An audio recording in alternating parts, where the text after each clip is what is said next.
장애인 가족지원센터 센터장 오은결입니다. 인사드리겠습니다.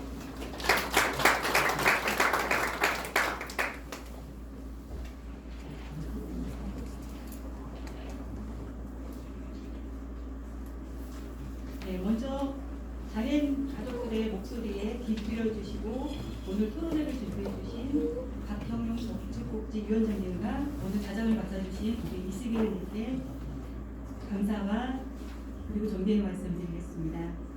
오늘 토론회에 참석해주신 위원님들 그리고 어머님들 참석해주셔서 너무 감사드리고요. 지금부터 발표 시작하도록 하겠습니다. 네, 저희 충청북도 가족지원센터에서는 2018년 고령장애인과 돌봄지원자 욕구조사, 2019년 발달장애인 조기노화에 따른 욕구조사, 2020년에는 발달장애인 돌봄지원 지원에 관한 욕구조사를 진행하였습니다. 이에 가장 요구 수준이 높았던 자료만 일부 발제하여 보고를 드리도록 하겠습니다. 네, 발달장애인 현황과 환경적 특성, 발달장애인 환경조사 기여 및 결과, 정책 지원 방향 전수로 보고를 드리도록 하겠습니다.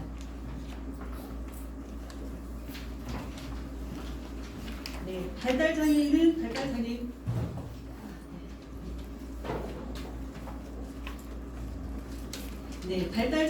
발달장애인 권리 보장 및 지원에 관한 법률에 의거하여 지적장애, 자폐성장애, 그 밖에 통상적인 발달이 나타나지 않은 사람을 말합니다.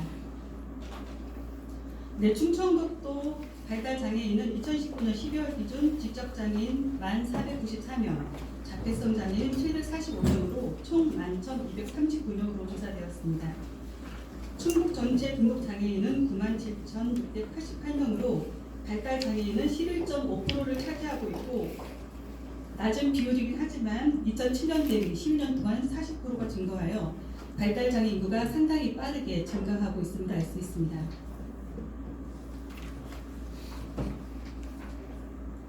네, 충청북도 성인 발달장애인 현황입니다.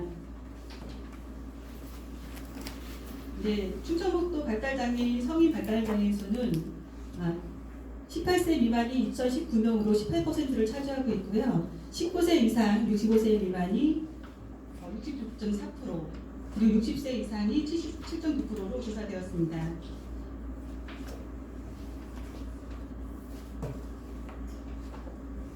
죄송합니다. 네, 65세 이상이 537명으로 조사되었습니다. 네, 장애 유형별 연령대 비율을 보겠습니다. 다른 장애를 봤을 때 지체나 청각 뇌변별 시각장애인 같은 경우에는 등록 장애인 수가 줄거나 비슷한 반면에 발달 장애인만 유독 증가하는 것을 보실 수가 있습니다. 전체 연령 대비 25.7%를 차지하고 있고요. 그리고 주목해 볼 것은 60세 이상 노인 인구가 타 장애인은 60에서 81%를 차지하고 있는 반면에 발달 장애인만 7.9%로 상당히 매우 낮은 비율을 볼 수가 있습니다. 네, 이는 발달 장애인의 조기 노화와 조기 사망에 대한 다각적이고 심층적인 연구가 필요할 것으로 보이며 매년 등록 장애인 추이 분석을 통해 장애인 특성에 맞는 적절한 복지 서비스가 제공되어야 할 것으로 보입니다. 네, 시군별 기관 분포 현황입니다. 2019년 기준으로 봤을 때 충청북도 장애인 인구수는 전체 장애인 인구수는 9,768명으로 나타났습니다. 이에 이용시설은 153개로 나타났고요. 장애인 수 대비 시설이 현저하게 부족함을 알 수 있었습니다. 네, 발달장애인 가족의 환경적 특성입니다. 네, 돌봄으로 인한 고통으로 발달장애인 부모님들이 극단적인 자살이 이어지고 있습니다. 고령 발달장애인 돌봄자는 초고령으로 돌봄 능력 상실과 경제력 상실, 건강 악화 등 상증고에 시달리고 있습니다. 발달장애인이 조기 노화입니다. 고령화가 된 장애인은 비장애보다 15년에서 20년 정도 빠르게 조기 노화를 경험하는 것으로 저희 조사 결과 나타났습니다. 네, 이거는 저희 발달장애인 가족들 자살 사례를 좀 모아봤습니다. 이 외에도 상당히 많기는 하지만요. 최근에 제주도에서 돌봄을 이기지 못해서 자살을 하셨고 아이를 데리고 자살을 하셨고요. 최근에는 강상구 제목에서 발달장애 청소년과 어머니가 연탄가스로 생을 마감하는 사건이 있었습니다. 이렇듯 발달장애인 돌봄에 있어 주된 문제는 스트레스와 소진으로 가족들이 자살 또는 자녀와 동반 자살을 하고 있습니다. 네, 이 사진을 보시면서 어떤 생각이 드시나요? 네, 저는 우리 발달장애인 가족들의 현재와 미래의 모습이라고 생각을 합니다. 발달장애인은 그 특성상 고령이 된 이후에도 지속적인 보호와 치료가 필요하며 이로 인해 부모는 노년기에 들어서도 영구히 돌봐야 하는 어려움에 처하게 됩니다. 2018년 중부메일을 보면 발달장애 자녀를 돌보던 노부가 고령이 된 자녀와 동반 자살을 하게 됩니다. 병원에서 쫓겨나기도 했지만 집으로도 돌아갈 수가 없었습니다. 주변의 민원과 갈등으로 아이를 집으로 데려가지 못하고 결국 자살 시도를 한 사건이었습니다. 이 사건을 접하면서 정말 발달장애인 돌봄은 누구의 몫인가 고민해 봐야 될 것 같습니다. 네, 주요 욕구조사 결과 보고 드리도록 하겠습니다.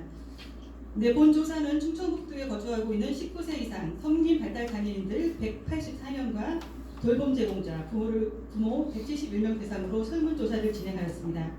생활 실태, 건강, 여가, 문화, 평생교육, 경제활동, 돌봄 실태, 돌봄 스트레스, 발달장애인 서비스, 미래계획, 서비스 인지도, 보건복지 욕구 등을 파악하여 성인기 특성에 맞는 서비스 제공과 복지 지원 체계 방안을 모색하고자 진행하였습니다. 네, 설문지 배포는 지역별 장애 인구에 비례하여 배포하였습니다. 네, 돌봄 제공자 총 171명 중 여성이 81.1명, 남성은 19.9%로 조사되었고 평균 연령은 55.6세, 피돌봄자와의 관계로 어머니가 78.7%, 아버지 13%, 배우자 2.4%로 나타났습니다. 평균 돌봄 기간은 27.2년이고요. 주말 평균 돌봄 시간은 16시간 정도 되는 것으로 조사되었습니다. 네, 일상생활 주요 돌봄 제공자는 부모가 81.5%로 월등하게 높았습니다. 네, 돌보는 자녀의 일상생활 능력을 여쭈었습니다. 거의 불가능, 어느 정도 가능, 일부 도움을 주면 가능으로 70% 정도가 혼자서는 일상생활이 어려운 것으로 조사되었습니다.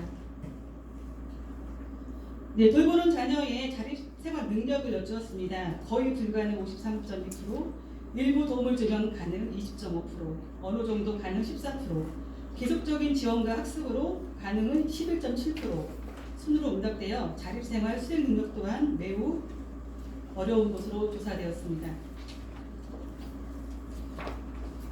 네, 조사자 중 52.6%가 도전적 행동이 있다고 답하셨습니다. 네, 장애를 돌보는 데 지출되는 월 평균 비용을 여쭈었습니다. 50만 원 미만이 가장 높았으며 30만 원 미만, 100만 원 미만, 70만 원 미만 순으로 나타났고 100만 원 이상도 7.3%로 재활치료 및 의료비 지출이 상당히 많은 비중을 차지하는 것으로 나타났습니다. 현재 자녀가 앓고 있는 질환, 추가적으로 앓고 있는 질환을 여쭈었습니다. 우울, 환각, 불안이 가장 높게 나타났고요. 그 다음으로 뇌전증, 고도비만, 주의력 결핍 및 과잉 행동, 자해 위협 행동, 공격 행동 순으로 나타났습니다. 네, 자녀의 건강 유지와 건강 증진을 위해 가장 먼저 발달장애인 전문병원 지정 및 선임을 선고받고 정기적인 건강검진, 의료진에 대한 발달장애인의 이해 순으로 나타났습니다. 네, 평생교육 프로그램으로 가장 하고 싶은 영역은 직업능력 향상 교육이 가장 높았고 문화예술교육, 기초문해교육 순으로 나타났습니다. 네, 문화생활을 즐기는데 국가 및 자치단체에 가장 필요한 지원으로는 여가문화 활동비 지원, 외출 도우미 지원, 여가와 문화정보 제공 순으로 나타났습니다. 직업생활 유지를 위해 취업 전 직업훈련 과정에서 가장 필요한 지원으로는 발달장애인이 이용할 수 있는 직업훈련 프로그램 확대가 가장 높았고 발달장애인을 위한 특화된 직업시설 확대, 이용 자격 완화, 고용 확대 순으로 나타났습니다. 네, 취업을 위해 가장 필요한 자원으로는 발달장애인 특성을 고려한 다양한 일자리 개발이 가장 높았고요. 발달장애인의 맞춤형 교육 및 훈련, 발달장애인 취업 유도를 위한 지원 정책의 강화 순으로 나타났습니다. 취업 유지 과정에서 가장 필요한 지원으로 출퇴근 지원이 가장 높게 나타났고 그 다음으로 근로 지원인 확대 순으로 조사되었습니다. 네, 장애 자녀를 돌보는데 가장 많이 지출되는 비용을 여쭈었습니다. 생활비 다음으로 시설 이용 자부담이 가장 높은 것으로 조사되었습니다. 네, 현재 이용하고 있는 기관의 자부담은 20만 원 미만이 47.6%로 가장 높았고 없다고 답한 경우는 24%인데 복지관을 이용하시는 경우였습니다. 30만 원 미만은 17.4%, 50만 원 미만은 6.2%, 50만 원 이상이 5% 순으로 조사되었습니다. 네, 이용하고 있는 서비스 및 기관 이용 자부담에 대한 부담감을 여쭈었습니다. 약간, 많이, 매우가 107명으로 62%, 상당수 많은 분들이 부담을 느끼고 있는 것으로 조사되었습니다. 네, 외부 인력 또는 기관용 서비스 58.5%가 충분하지 않다고 느끼는 것으로 조사되었습니다. 네, 가족이 겪고 있는 돌봄 부담감은 65.5%가 부담이 된다고 답하셨습니다. 네, 장애 자녀 돌봄으로 인해 해야 할 일을 하지 못할 경우로는 11척의 경조사 모임 참석이 65%로 가장 높았고요. 가족의 병원 치료와 간병, 비장애 형제자매의 조율 행사 순으로 나타났습니다. 네, 귀하의 자녀를 돌보면서 느끼는 가장 큰 어려움으로는 미래에 대한 막연한 불안감이 30.6%로 가장 높았으며 문제 행동 대처 25.3%, 자녀 돌봄 스트레스, 보호자 건강 악화 순으로 나타났습니다. 네, 장애 자녀를 돌보느라 육체적, 정신적, 사회적, 경제적 스트레스 정도로는 스트레스 척소를 10점 척도로 평균으로 보았을 때 8점 이상이 육체적 54.7%, 정신적 60%, 사회적 61%, 경제적 52% 수준으로 심각한 돌봄 스트레스를 갖고 있는 것으로 알 수 있었습니다. 네, 장애 관련 기관 및 서비스를 이용할 때 가장 어려운 점을 여쭈었습니다. 시설 이용의 부족이 31.6%로 가장 높았고요.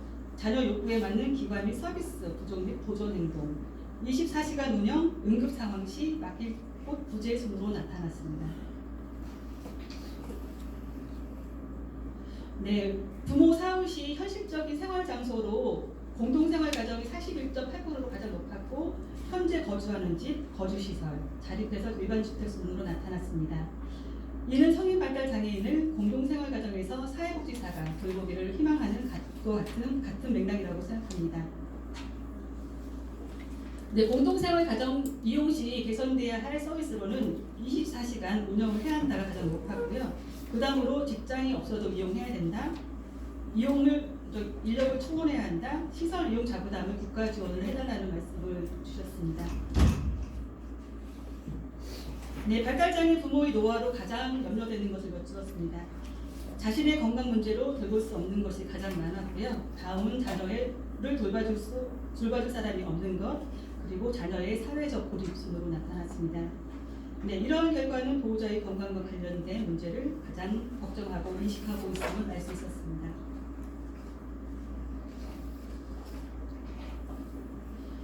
보호자 사후 시 추진되어야 할 정책은 무엇인지에 대해서 여쭈었습니다. 소규모 교주시설 확대 및 운영 지원 확대와 종합적이고 전문적인 의료보장이 가장 높게 나타났습니다.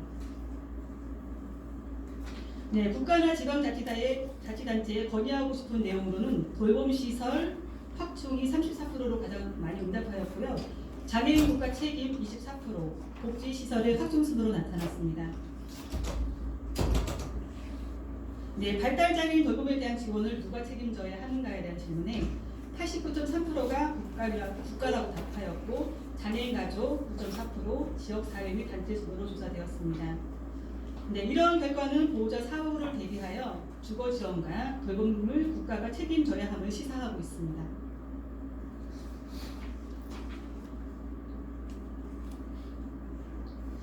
네, 저희 가족지원센터 대표적인 사례를 한 케이스 좀 말씀드리고자 합니다. 네, 직접장애 남성이시고요. 그리고 가족은 계부, 발달장애 엄마, 발달장애 누나, 계부의 자녀 2명이 생활하고 있었습니다. 네, 어느 날 갑자기 다리가 교차가 되면서 다리를 잘못 따라는 있고 그리고 오른팔 마디가 오게 되는데요. 예, 과체중과 행동 조절이 좀 있는 분이었습니다. 예, 계부의 폭력으로 원가적으로 돌아가는 것을 거부하셨는데요. 이분을 위한 돌봄 지원 체계를 살펴보도록 하겠습니다. 저희 가족지원센터에서는 이분을 지원하기 위한 시설을 알아보았습니다. 거주시설, 지금 탈시설은 있나요? 신규 입소를 받지 않는다고 하였습니다. 장애인 피해 쉼터, 피해 사실을 입증할 수 있어야만 입소 가능하다고 하셔서 입소를 하지 못했고요. 청주시 365 장애인 긴급돌봄센터입니다.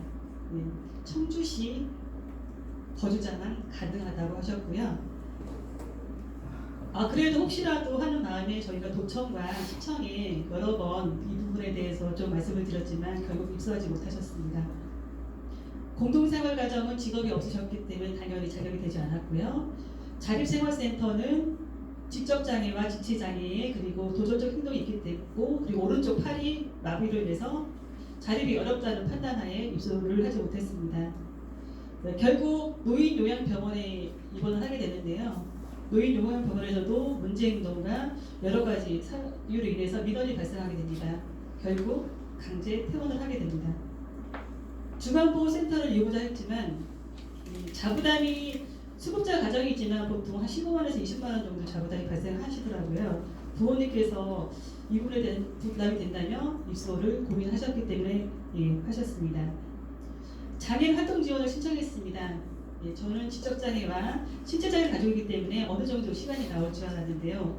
안타깝게도 90시간이 나왔고 이분의 어떤 그런 여러 가지 환경 때문에 1년이 지나도록 돌봄 제공 인력을 매칭받지 못하고 있습니다. 그래서 저희 기관에서는 다시 추가 시간을 받기 위해서 지금 신청하는 단계에 있고요. 이 부분에 대한 부분도 저희가 조금 개선을 좀 해야 될 것 같습니다. 그래서 결국 이분은 어디로 갔을까요? 결국 원가정으로 돌아가셨습니다. 더욱 안타까운 거는 원가정에서 제대로 된 케어가 되지 않다 보니까 약을 복용해야 되는데 약 복용이 되지 않아서 혈전이 온 장기에 다 쌓여서 의식을 잃고 맙니다. 그리고 추가 절단을 또 해야 되는 상황까지 발생하게 됩니다. 정말 29세 남성분에게는 정말 잔인한 일이었죠. 그래서 저희 기관에서는 추가 절단만을 피하고자 그래서 외부 후원을 받아서 마이크로병원에서 4개월 동안 재활 치료를 받고 다행히 추가 절단 없이 건강을 회복하실 수 있었습니다. 문제는 지금까지 이분이 입소할 수 있는 시설을 찾지 못했다는 것입니다. 정원이 찾거나 자격이 안 돼서 이용할 수가 없었습니다. 너무 안타까운 일이었죠. 지금 이분에게 필요한 것은 무엇일까요? 함께 고민해 주셨으면 고맙겠습니다. 아마 이분만의 문제는 아닐 거라고 생각을 합니다. 아마 많은 장애 부모님들과 그 장애 당사자들이 겪어야 될 미래의 현재의 모습이라고 생각을 합니다. 이에 충청북도 장애인 가족지원센터에서는 다음과 같은 정책과 서비스 확대를 요청하는 바입니다. 공동생활가정 추가 설치 및 인력 지원입니다. 부모 사후에 가장 현실적인 생활장소로 공동생활가정이 가장 높게 조사되었습니다. 부모가 사망하면 갈 곳이 없는 성인 발달장애인들을 위한 평생 거주형 공동생활가정 추가 설치가 필요합니다. 기존 한 명의 생활교사가 기존의 한 명의 생활교사를 최소 2명에서 3명으로 증원하여 24시간 365일 운영하여 직장이 없어도 노인이 되어도 부모 사후 영구 거주 시설이 될 수 있도록 해야 합니다. 충청북도 장애인 365 긴급돌봄센터입니다. 저희가 청주시 이용을 못했잖아요. 그리고 저희 사례가정에서도 돌봄이 필요하신 분들이 많은데 이용하지 못하고 있습니다. 충청북도에도 장애인 긴급돌봄센터를 설치해줄 것으로 정하는 바입니다. 발달장애인 돌봄에 있어서 주된 문제는 스트레스와 소진입니다. 가족들이 자살 또는 자녀의 동반 자살을 하고 있습니다. 이에 가족이 경조사가 있거나 아플 때 안심하고 치료받고 단기 휴직까지 취할 수 있게 장애인을 보호할 긴급 돌봄 센터가 필요합니다. 이왕이면 24시 돌봄과 행동치료를 병행하는 제도를 구축하는 게 좋겠다는 생각을 해봤습니다. 긍정행동 훈련센터 설치 지원입니다. 지금 충북대학교에서 거점병원으로 긍정행동 센터를 지금 운영하고 있는데요. 네, 그 중에서는 최중증이거나 어떤 치료적인 시각 때문에 쉽게 가서 긍정 행동 치료를 받는 건 좀 어려움이 있는 것 같습니다. 네, 도전적 행동은 자해, 신체적 폭력, 심각한 행동과 태화 등 다양한 유형과 범위의 행동을 포함합니다. 도전적 행동이 심하거나 신체 활동이 있는 자녀들은 장애 활동 지원사들도 거부하고요. 시설 입소에 제한을 받고 있습니다. 결국 부모와 가족에 유치되고 엄청난 부담으로 작용하고 있습니다. 그리고 종사자에게는 소진을 유발하거나 신체적으로 상해를 입히기도 하고 과도한 정신적 스트레스로 퇴사까지 하는 상황도 발생하고 있습니다. 이에 대한 정책적 대안도 필요할 것으로 보입니다. 네, 서비스 이용 자부담 지원입니다. 네, 프로그램 및 공동생활 자부담이 20에서 60만 원 정도 납부하시는 것으로 조사되었습니다. 장애로 인한 추가 비용 지출 등 장애 가구의 특성을 고려해 시설 이용에 따른 자부담 지원이 필요할 것으로 보입니다. 네, 최중증 장애 지원 인력 추가 조치입니다. 네, 최중증인 경우 서비스 이용에서 배제되거나 소외를 경험하는 것으로 나타났습니다. 중증이거나 최중증 때 부정적 행동이 심해서 서비스 이용이 어려운 경우는 중증 장애인들에게는 인건비를 지원하여 1대1 아니면 적어도 2대1로 돌볼 수 있도록 지원을 해야 할 것입니다.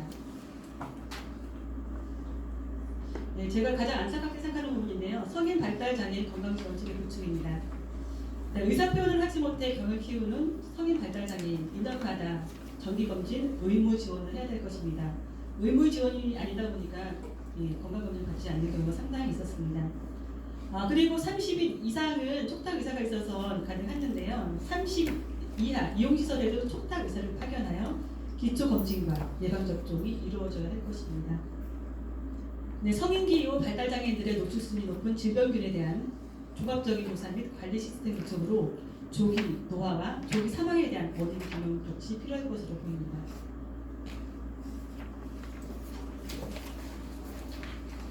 네, 오늘 토론을 통해 논의되는 의견을 적극 반영하여 충청북도형 공부지원체계 실현으로 이어지길 바라겠습니다. 이상으로 조사를 마치겠습니다. 고맙습니다.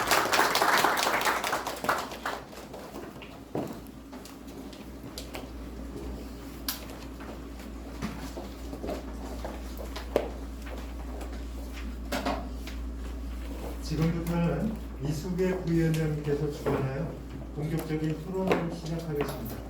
토론자분들께서는 지정된 자리에 착석하여 주시기 바라겠습니다.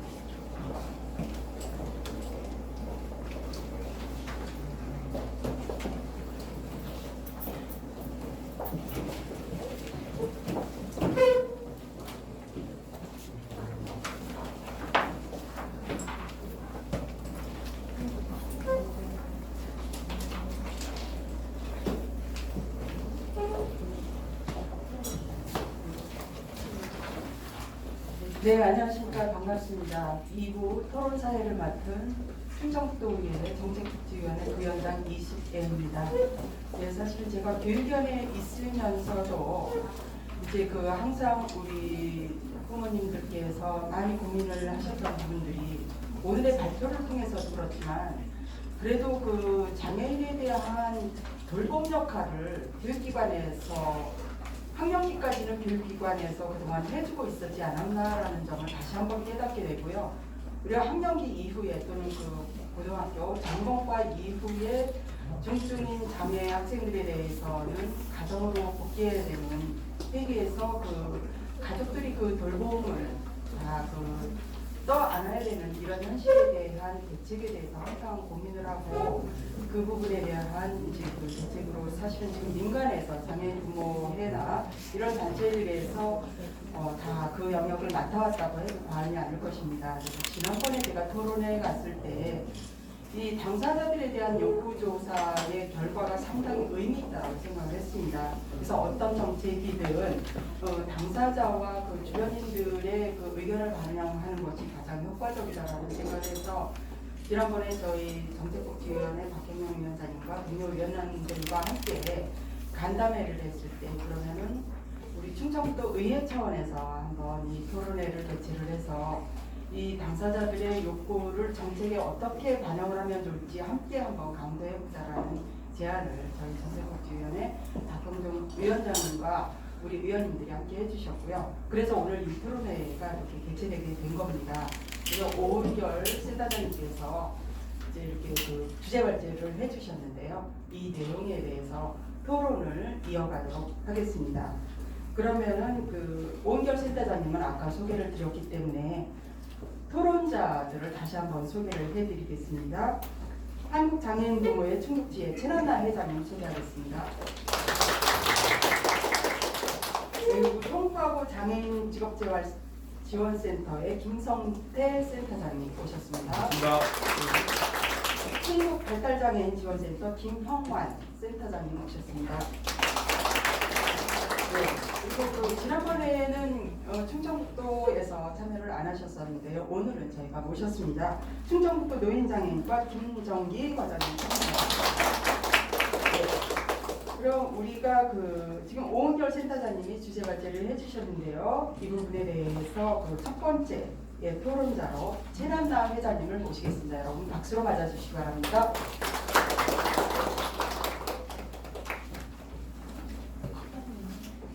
시간은 10분씩 드리겠습니다. 그리고 추가로 이따가 플로어에 질의가 있거나 이런 답변하는 순서를 제가 드릴 거고요. 각적이면 10분 시간을 맞춰서 토론을 해주시길 바랍니다. 고맙습니다. 저는 이 자리를 마련해 주신 충청북도 정책복지위원님께 감사드립니다. 이유 없이 관심을 가져주셔서 해마다 저희만의 조사고 저희만의 토론으로 끝났었거든요. 근데 토론만으로 끝나지 않고 누구한테 미루지 않고 이게 사람이 필요한 일이라고 생각하시고 그다음에 그 방법을 좀 함께 찾아갔으면 좋겠다는 생각이 들어요. 이게 남의 일이 아니고 우리 일이잖아요. 나 혼자 있으면 내 일이지만 사회와 함께 하니까 우리 일이라는 걸 장애인건 비장애인건 함께 고민하고 생각하는 자리가 되었으면 좋겠다는 생각이 듭니다. 공감을 좀 잘하나 봐요. 제가 이제 그 토론 나를 할 때는 저희 이제 그 부서기관이니까 가족센터에서 함께해서 다 봤는데 아까 사파 그립에서 그 노모가 성인된 장애인이라고 할 때 제가 저걸 괜히 봤어 눈물이 나오더라고요. 내 모습을 또 보고 있는 것 같아요. 여기 와서도 이제 28인데 힘이 세지니까 또 때리기도 하고 이러거든요. 저희가 이제 조사하면서 보면 여러분들도 다 느끼고 있었을 것 같아요. 요람에서 무덤까지라는 말이 저는 복지에서는 정말 필요하다는 생각이 들어요. 왜냐하면 장애인이 뭔지 저도 몰랐어요. 그냥 손발이 불편한 장애인인가 그랬는데 생각하는 게 부족하고 항상 도움이 필요한 우리 아들을 봤을 때 어렸을 때 언어 치료, 심리 치료, 치료 지원부터 학교에서는 교육 지원.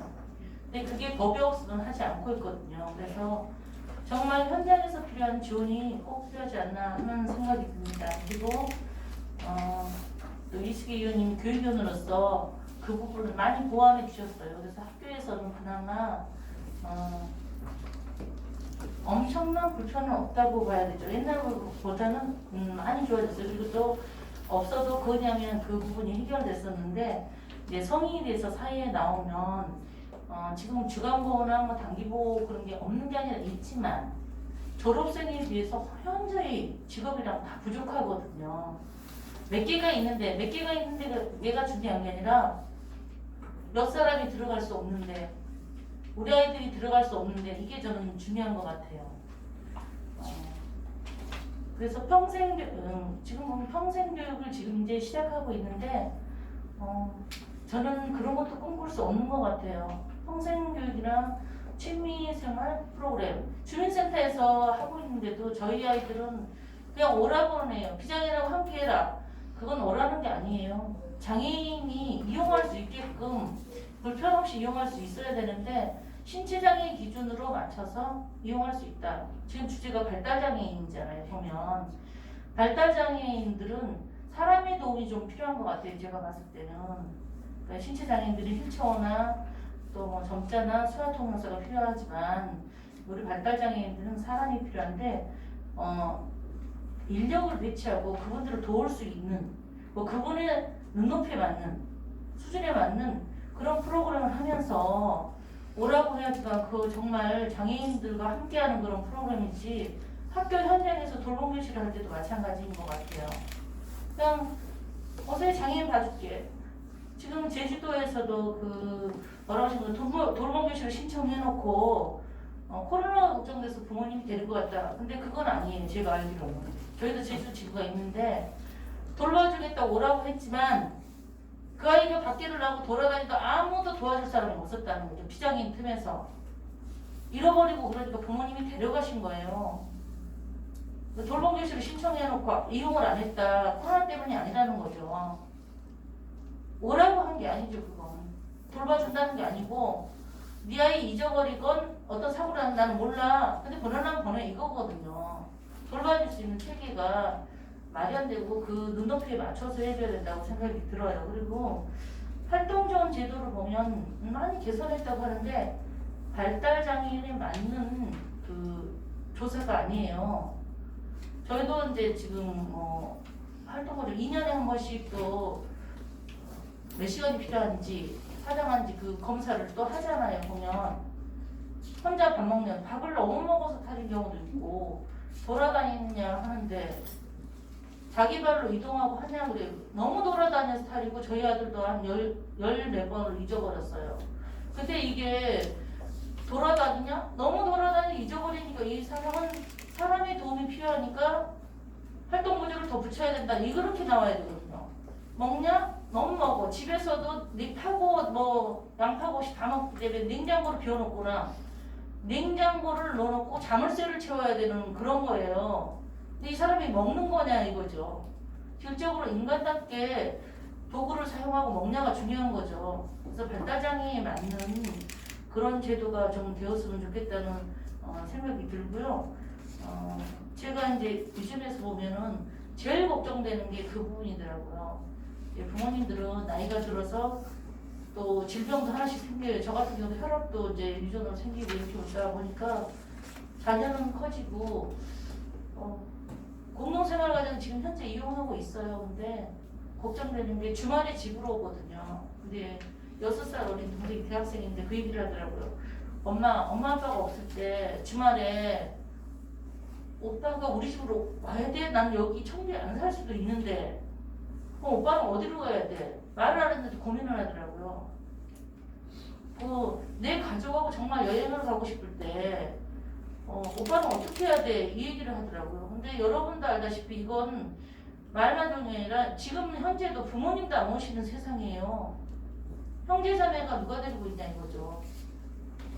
그래서 공동생활 과정에 그냥 내 가정, 내 집처럼 내가 살아있을 때 이용하고 지가 집으로 오고 싶을 때 오고 전 집을 방문하듯이 그런 생활이 좀 지역사회에서 함께 사람이 막 북적대고 사는 데서 이루어졌으면 좋겠어요. 왜냐면 내 동네에 살게끔 내가 훈련을 시켰거든요.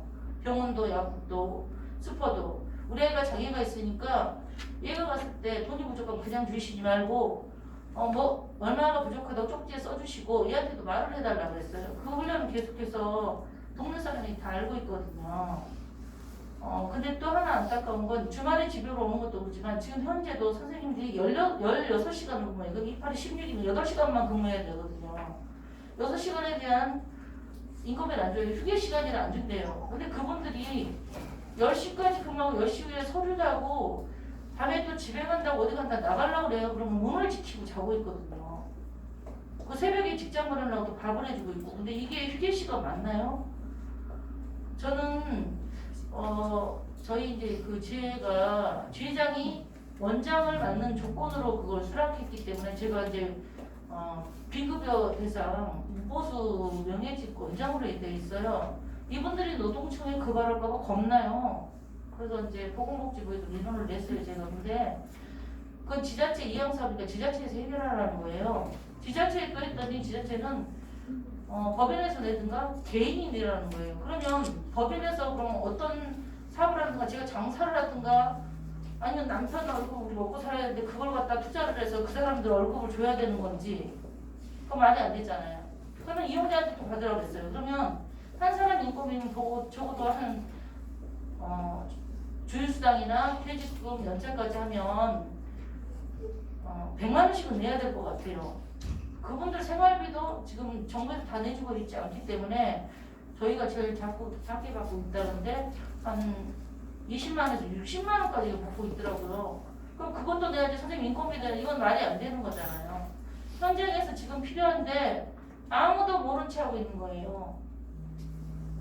그리고 주말에도 다닐 수 있고 교대 인력이 좀 필요한 것 같고요. 그 중증장애인도 부모가 죽는 건 마찬가지예요. 주간보호를 다니건 직업이 있건 없건 늙었건 젊었건 자기 집처럼 이렇게 교사가 보호자가 돼서 같이 살아야 된다고 생각을 해요.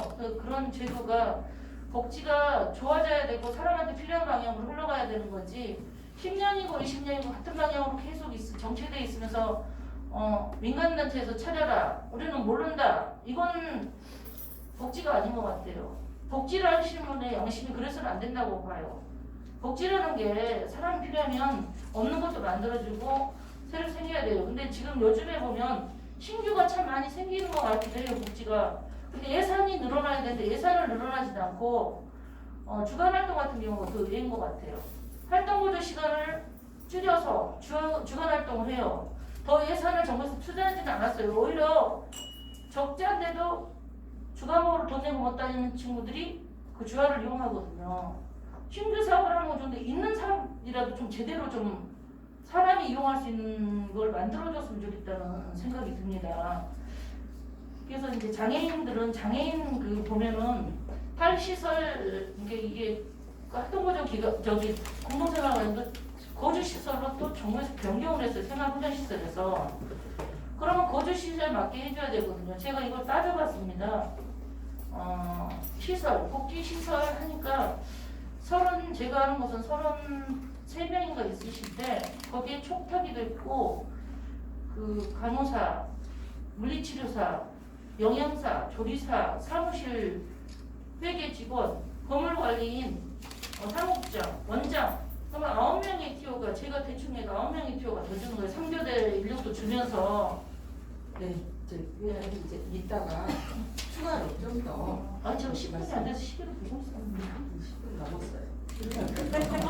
아까 30분 조금 보고 마무리를 좀 해주세요. 그리고 이따가 좀 더 추가 시간 드리도록 하겠습니다. 그래서 큰 시설보다 이 공동생활과정이 2교대나 3교대에서 더 인력이 덜 들어간다는 말씀을 드리고 싶어요. 그래서 그런 현장에 맞는 소리를 듣고 또 주장하는 사람보다 주장하지 못한 부모님들이 더 많다는 걸 알아줬으면 좋겠고 시설도 꼭 필요한 분들이 있다는 걸 말 못하는 분들이 있다는 걸 알고 이걸 복지 방향을 뒤에서 조용히 좀 조사를 해줬으면 좋겠습니다. 감사합니다. 네, 최남자 회장님 고맙습니다. 그 현장에서 이제 실제 활동도 하시고 그리고 발달장애인 자녀를 둔 부모로서 고구절절하게 정말 현실적으로 느끼는 점에 대해서 말씀을 해주셨는데요.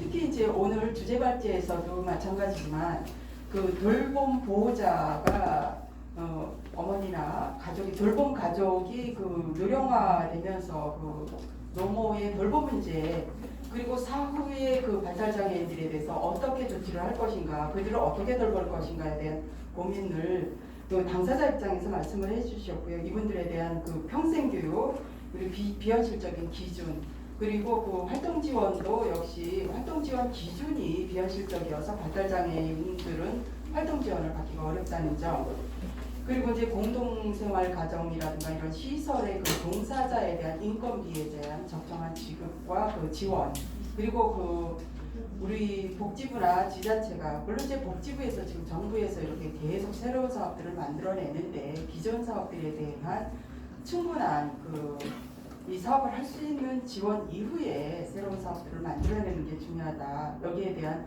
뒤에서 조용히 조사를 하라고 하셨는데요. 앞에서 적극적으로 조사를 해도 괜찮습니다. 예, 최남자 회장님께 다시 한번 감사의 박수 부탁드리겠습니다. 네, 이어서 두 번째 토론자 소개하겠습니다. 두 번째 토론자는 충청북도 발달장애인 지원체계 구축을 위한 토론으로 소부하고 장애인 직업재활지원센터장님 지난번에도 오셨었는데요. 오늘도 이렇게 먼 길로 와주셨습니다. 여러분 환영의 박수 부탁드리겠습니다. 토론 시작하겠습니다. 네, 감사합니다. 제가 작년에 있어갖고 발달장애인 지원 기본 계획 수립하는 연구에 제가 참여를 좀 했었었고요. 올해는 장애인 종합 지원 계획 수립에 참여를 좀 하면서 좀 충북이랑 좀 인연을 갖게 된 부분들이 좀 있었었고요. 저는 사실은 이제 서울 쪽에서 주로 이제 활동을 좀 하면서 제가 서비스했던 기관들이 대부분 제가 특사교 교사 한 10년 정도 했었고요. 그다음에 우리 김영환 센터장님 계시지만 이제 복지관에서도 한 2년 있었고 직업재활시설에 한 6, 7년 정도 있으면서 이제 주간부하고 그룹홈 겸임 원장을 한 10년 넘게 했었습니다. 그래서 이제 제가 특사교랑 이제 성인기의 서비스 내용들까지를 한번 총괄해서 다 한번 서비스를 교사로 또 원장으로 이렇게 역할을 좀 해봤었는데요. 지금 이제 여기 오늘 발표해 주셨던 내용들도 마찬가지고 우리 최나나 회장님께서 말씀하신 것도 마찬가지지만 주로 이제 지금 발달장애인한테 가장 지금 굉장히 많이 논의되고 있는 것들 중에 지금 방금 말씀하셨던 것들 중에 고령화에 대한 문제가 저도 이제 지금 저희 이름이 좀 헷갈려서 이제 이름 하나 부르실 때마다 다 헷갈려 하시는데 직업재활지원센터라는 이름을 갖고 있는 센터는 전국에서 저희 센터밖에 없습니다. 이제 저희 센터는 직업적훈련시설이 하나 있고요. 센터 안에 보호작업장이 하나 있고 고용지원팀이 하나 있습니다. 그래서 그러니까 이제 보호고용의 일자리를 지원해주고 또 재정적 일자리라고 하는 공공일자리나 복지일자리를 좀 지원해주고 있고요. 그다음 플러스해서 일반 고용에 그래서 한 연간으로 하면 한 110명 정도의 발달이나 중증장애인 분들이 이제 사업체를 얻어가지고 이제 일자리를 얻어서 나가는 그런 종합적인 지원을 좀 해주기 때문에 저희가 지원센터라는 역할을 했는데 저희 센터도 마찬가지로 지금 고령화 문제가 굉장히 많이 대두되고 있습니다. 특히 이제 저도 이제 성인기 프로그램들 중에서 특히 직업이라는 프로그램에 오래 참여를 했는데, 그러니까 부모님들 이제 FGI 저희가 이제 충주에 계신 분들하고 그 다음에 청주에 계신 분들 이제 발달장애인 지원계획 수립 때문에 말씀을 좀 드려보면 학령기에 계신 분들의 요구와 성인기에 계신 분들의 요구가 너무 틀립니다. 그러니까 성인기에 계신 분들은 학령기에 계신 분들의 그 욕구들이 너무 좀 이렇게 좀 안쓰러우실 정도로 너무 특수학교에 집중해 계신 모습을 보고 있고 성인계 받을 수 있는 서비스가 굉장히 제한적으로 되어져 있는데 이제 부모님들에게 생애주기의 어떤 서비스들을 설명하면서 저희가 논의하는 것들 중에 하나가 뭐냐면 직업이라는 걸 가질 수 있는 기간이 그렇게 길지 않습니다. 사실은. 보통 발달장애인 분들 보면 만 40세가 지나가시면 이게 조기노화로 인해서 현저히 근로능력이 떨어지시는데요. 서울 지역에 이제 지금 직업재활시설들이 140개 정도 있는데 대부분 지금 이제 제가 2004년서부터 원장을 하면서 다른 지역에 있는 직업재활시설과 교류를 해보면 그때 이제 20대 초반에 들어오셨던 분들이 계속 계신 거예요. 가보면. 그러니까 이미 이제 40, 50대로 넘어가시는데 이제 고령화 되시니까 근로하는 시간들이 굉장히 제한적이라는 부분도 있고요. 또 부모님들이 얘기하시는 것들 중에 또 이렇게 이제 건강이나 의료에 대한 부분들이 이 고령화랑 연관돼 있을 수밖에 없습니다. 왜냐하면 이제 고령화 되니까 조기노화로 인하는 노인성 질환들이 굉장히 많이 나타나거든요. 그래서 작년에 저희가 FGI 할 때도 그런 요구들, 의료적인 부분들에 있어서 협력병원이라든지 또는 지정병원이라든지 이런 걸 그냥 도 단위가 아니라 좀 시군구 단위에서 좀 활성화가 좀 돼야지 내가 갔을 때 좀 발달장애를 이해하면서 병원 서비스를 받기를 좀 희망하시는 부분들이 굉장히 많으셨거든요. 또 하나는 이제 나탈동에 대해서 결국에 어떤 분들은 복지관에 있는 프로그램, 어떤 분들은 직업재활의 프로그램, 어떤 분들은 주간보호 프로그램, 뭐 이렇게 나탈동 프로그램들이 있어야 되는데 이제 평생교육이나 문화여가에 대한 이제 서비스들에 대한 내용들에 대한 요구들이 좀 계셨었고요. 그다음에 이제 이 충청북도는 좀 곤란하게도 지역적 편차들이 너무 심하셔가지고요. 이제 조사를 좀 해보니까 여기 이제 청주 쪽에 한 45%에서 50% 정도가 이제 서비스 기관들이 다 몰려 있고요.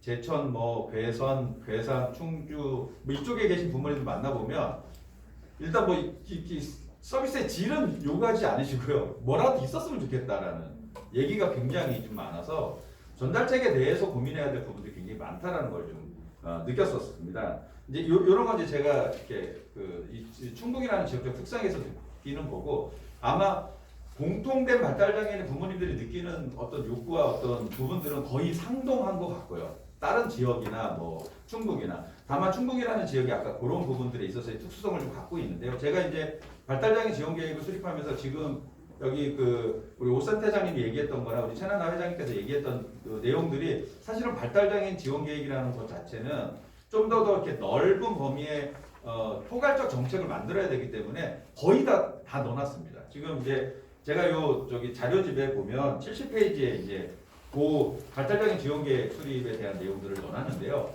옆에 계시는 우리 김정기 과장님께서 되게 수고해 주셔가지고 그때 저희 연구진들 되게 혼났습니다. 이렇게 되게 좀 실효성 있고 할 만한 것들을 좀 많이 여기다 넣어달라는 이제 요구들을 도에서도 많이 해주셨고 또 부모님들이나 주변 관련분들이 굉장히 많이 해주셔서 많이 넣어놨습니다. 근데 이제 그때 우리 도에 계신 과장님도 말씀하셨던 게 충북도가 재정 자립도가 충분하지 않기 때문에 이제 좋은 정책을 수반을 해놔도 그 좋은 정책이 실제적으로 실효성 있게 나타나기 위한 어떤 노력들을 하기가 어려운 한계가 좀 있는 건 분명한 것 같습니다.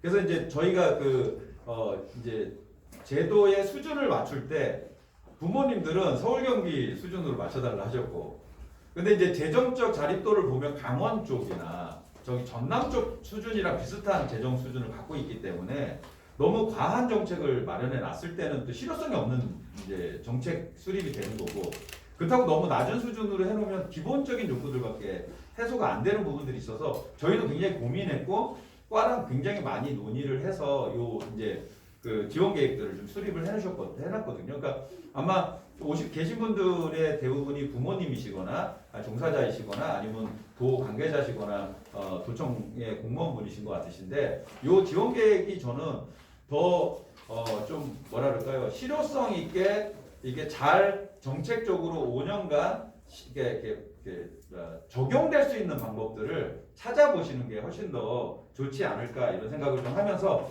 제가 이제 마지막에 그 4가지 제가 좀 제안을 좀 드렸었는데요.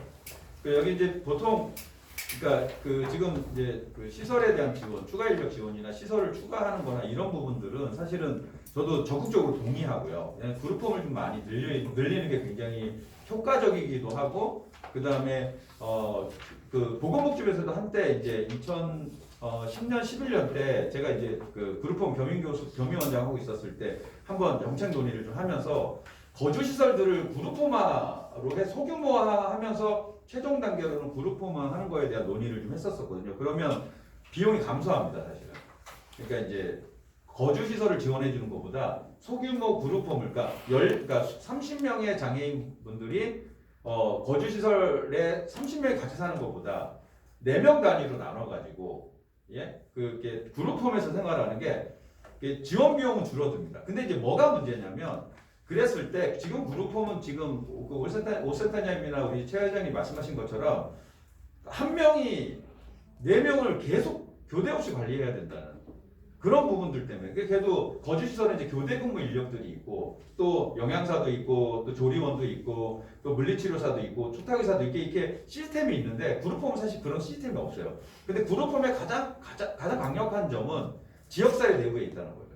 장애인 친구들이 분리되어 있지 않다는 거예요. 동네에 가 있다는 거예요. 근데 이제 그 동네에서 사는 게 사실은 동네 사시는 분들이 좀 이렇게 인식적으로 장애인분들을 굉장히 좀 가깝게 이웃처럼 이렇게 대해주시면 되게 좋은데 사실 그러지 못한 부분들이 다 많아서 사실 양날의 검이 좀 있는 것 같아요. 그래서 저는 지금 이제 거주시설들도 소규모하고 자립 어떤 형태로 바뀌고 탈시설 부분들로 넘어가면서 이제 거주시설도 변하고 있거든요. 사실은 이제 거주시설도 용어를 요새는 어떻게 쓰려고 그러냐면 사회주택이라는 용어를 쓰려고 해요.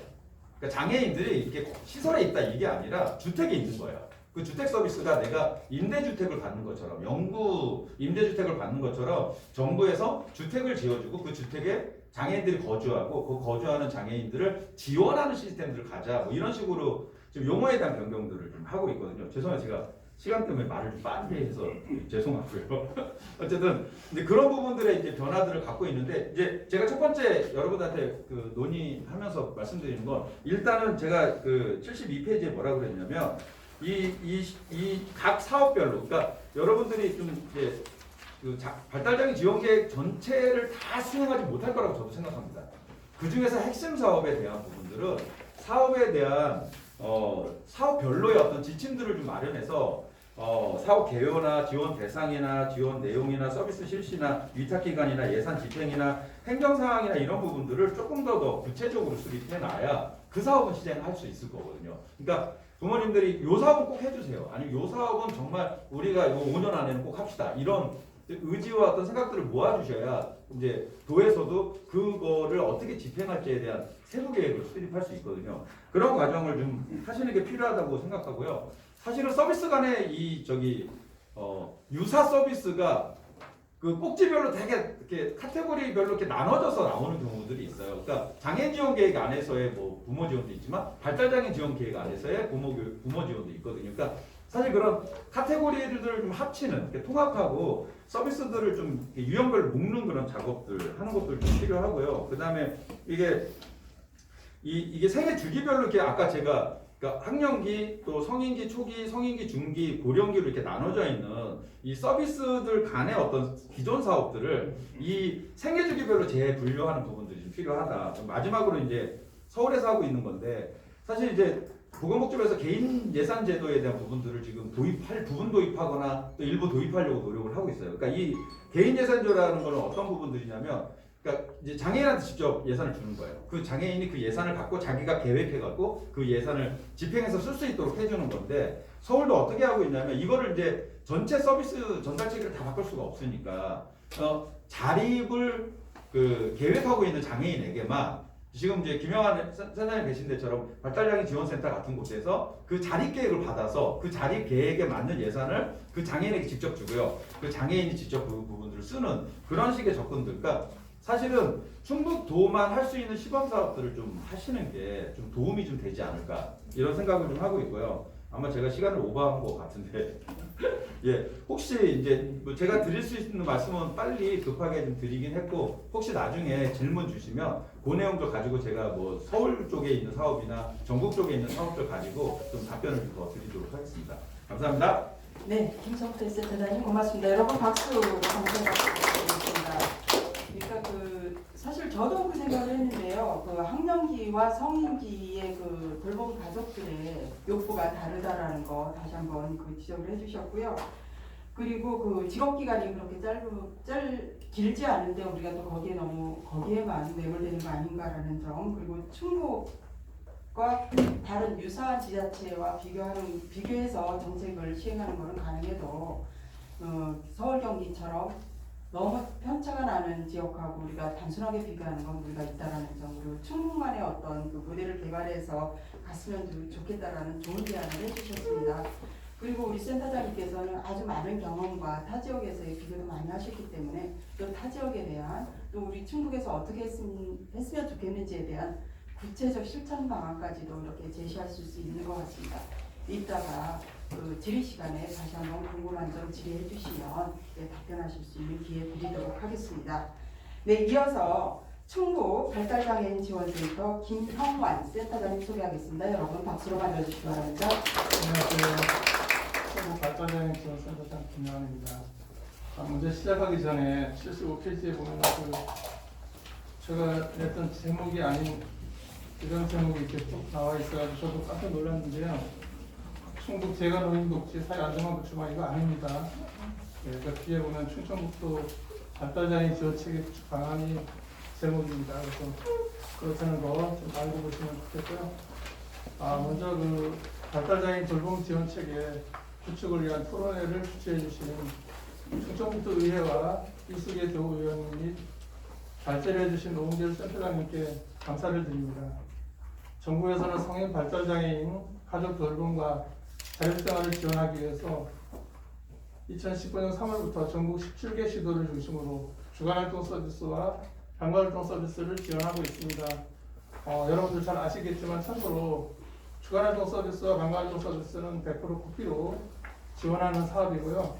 신규 사업인데 그동안에 그 복지관이나 주간보호센터나 일자리 이런 쪽에 참여를 못하는 체중증에 발달장애인, 집에 있는 재가장애인을 대상으로 정부에서 지원하는 돌봄 서비스입니다. 네, 꼭 인식해 주시고 들어주시면 더라도 좋을 거로 생각합니다. 네, 오늘 저는 충청북도 내 주간활동 서비스 및 방과활동 서비스 제공기관의 운영 실태와 사례를 근거로 발달장애인 돌봄 지원 체계 구축을 위한 토론자로서의 몇 가지 견해를 제시하고자 합니다. 발달장애인 권리 보장 및 지원에 관한 법률이 제정되고 2015년 11월 21일부터 시행됨에 따라 보건복지부에서는 발달장애인법 제29조에 보면은 주간활동과 돌봄 지원이 있습니다. 이것을 근거로 해서 2016년도에 장애인 활동 지원 급여를 활용한 시범 사업을 전국적으로 3년 동안 시행하고 난 이후에 2019년 3월부터 전국으로 17개 시도로 확대해서 지금 서비스를 추진하고 있습니다. 사업 목적은 만 18세 이상 65세 미만의 성인 발달장애인이 낮 시간에 지역사회의 다양한 장소와 기관에서 본인이 원하는 일상활동을 스스로 선택하고 참여함으로써 의미 있는 하루, 바람직한 하루를 지원하는 목적으로 이 사업을 추진하고 있습니다. 낮 시간에 취업이나 직업훈련, 장애인 복지관, 보호작업장, 주간보호센터 이런 데 참여하는 장애인은 여기 대상이 아닙니다. 그리고 도전적 행동이 심하거나 돌봄을 받기 어려운 가정 환경 등에 놓인 체중증 발달장애인을 20% 이상 선정하도록 그렇게 지침에 명시되어 있습니다. 충청북도는 2019년 8월부터 5개 시군에서 7개의 센터를 제공기관을 운영하고 있습니다. 그래서 전국적으로 보면 충청북도가 좀 가장 하위권에서 시작을 했다고 보시면 되겠습니다. 2020년 전국 주간활동 서비스 목표량은 4,000명이고요. 충청북도의 사업 목표량은 155명으로 현재 7개의 시설에서 126명이 이용하고 있습니다. 또 전국 발달장애인 관광활동 서비스 목표량이 10,000명인데 충청북도의 사업 목표량은 220명입니다. 충청북도는 11개 시군 중에서 현재 8개 시군에 10개의 관광활동 센터를 운영하고 있고 이용자는 25명으로 총 30%가 이용하고 있습니다. 그러나 아직도 3개 군에서 시도조차 하지 못하고 있는 실정입니다. 2021년도에 충청북도 주간활동 서비스 목표량은 333명, 방과활동 서비스 목표량은 371명입니다. 매년 목표량이 확대되고 있지만 사업의 실효성은 목표에 미치지 못하고 있는 실정입니다. 아무리 좋은 취지와 목적을 가지고 시작한 사업이라도 발달장애인 당사자가 이용을 하지 못한다면 그 원인을 분석해서 발달장애인이면 누구나 이용 가능하도록 조치를 취해야 된다고 생각합니다. 제공기관별 이용자를 충원을 하지 못해서 직원의 급여가 확보되지 못하는 관계로 수시로 사직이 발생하고 있고 고용 불안으로 전문성을 겸비한 인력을 채용하는 것이 매우 어려운 실정에 있습니다. 발달장애인 당사자는 주간활동 서비스 제공기관을 이용하고 싶어도 성형 서비스 지원이 안 돼서 신청을 하고도 이용을 하지 못하고 있습니다.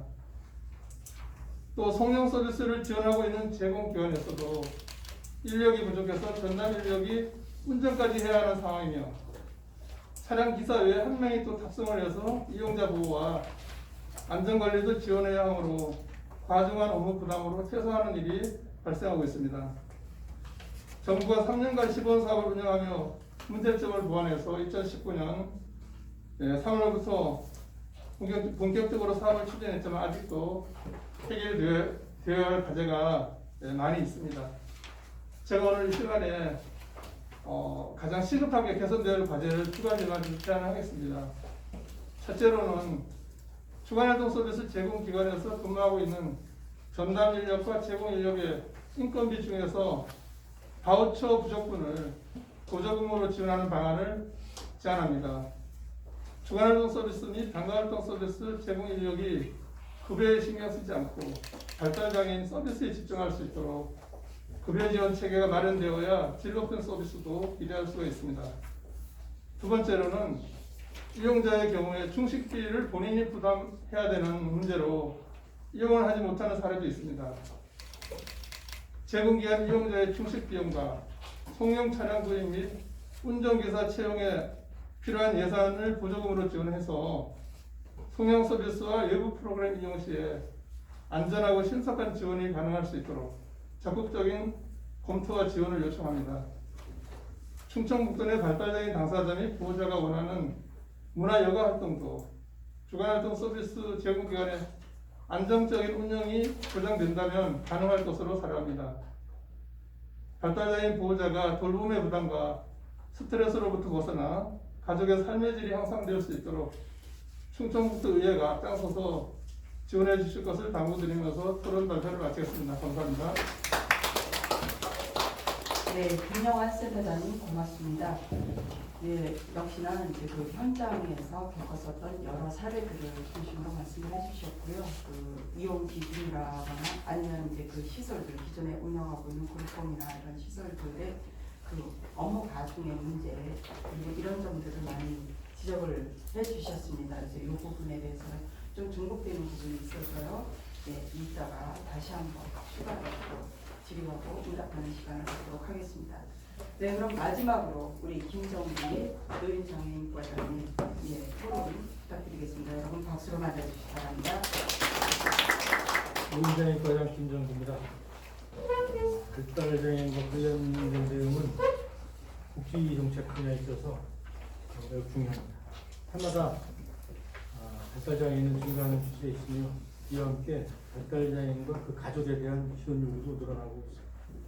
이 도에서는 당사자를 비롯한 각계각층의 다양한 의견을 수정해서 우리 도에 맞는 사업을 추진하기 위해서 여러 기관과 단체 모두의 의견을 수정하고 나름대로 실천을 하고 있습니다. 발달장애 특히 인지라든가 의사소 등등을 비롯해서 다른 유형보다 사회성이 결여되고 자립의 한계를 느끼고 있다는 것도 저희가 인식을 하고 있습니다.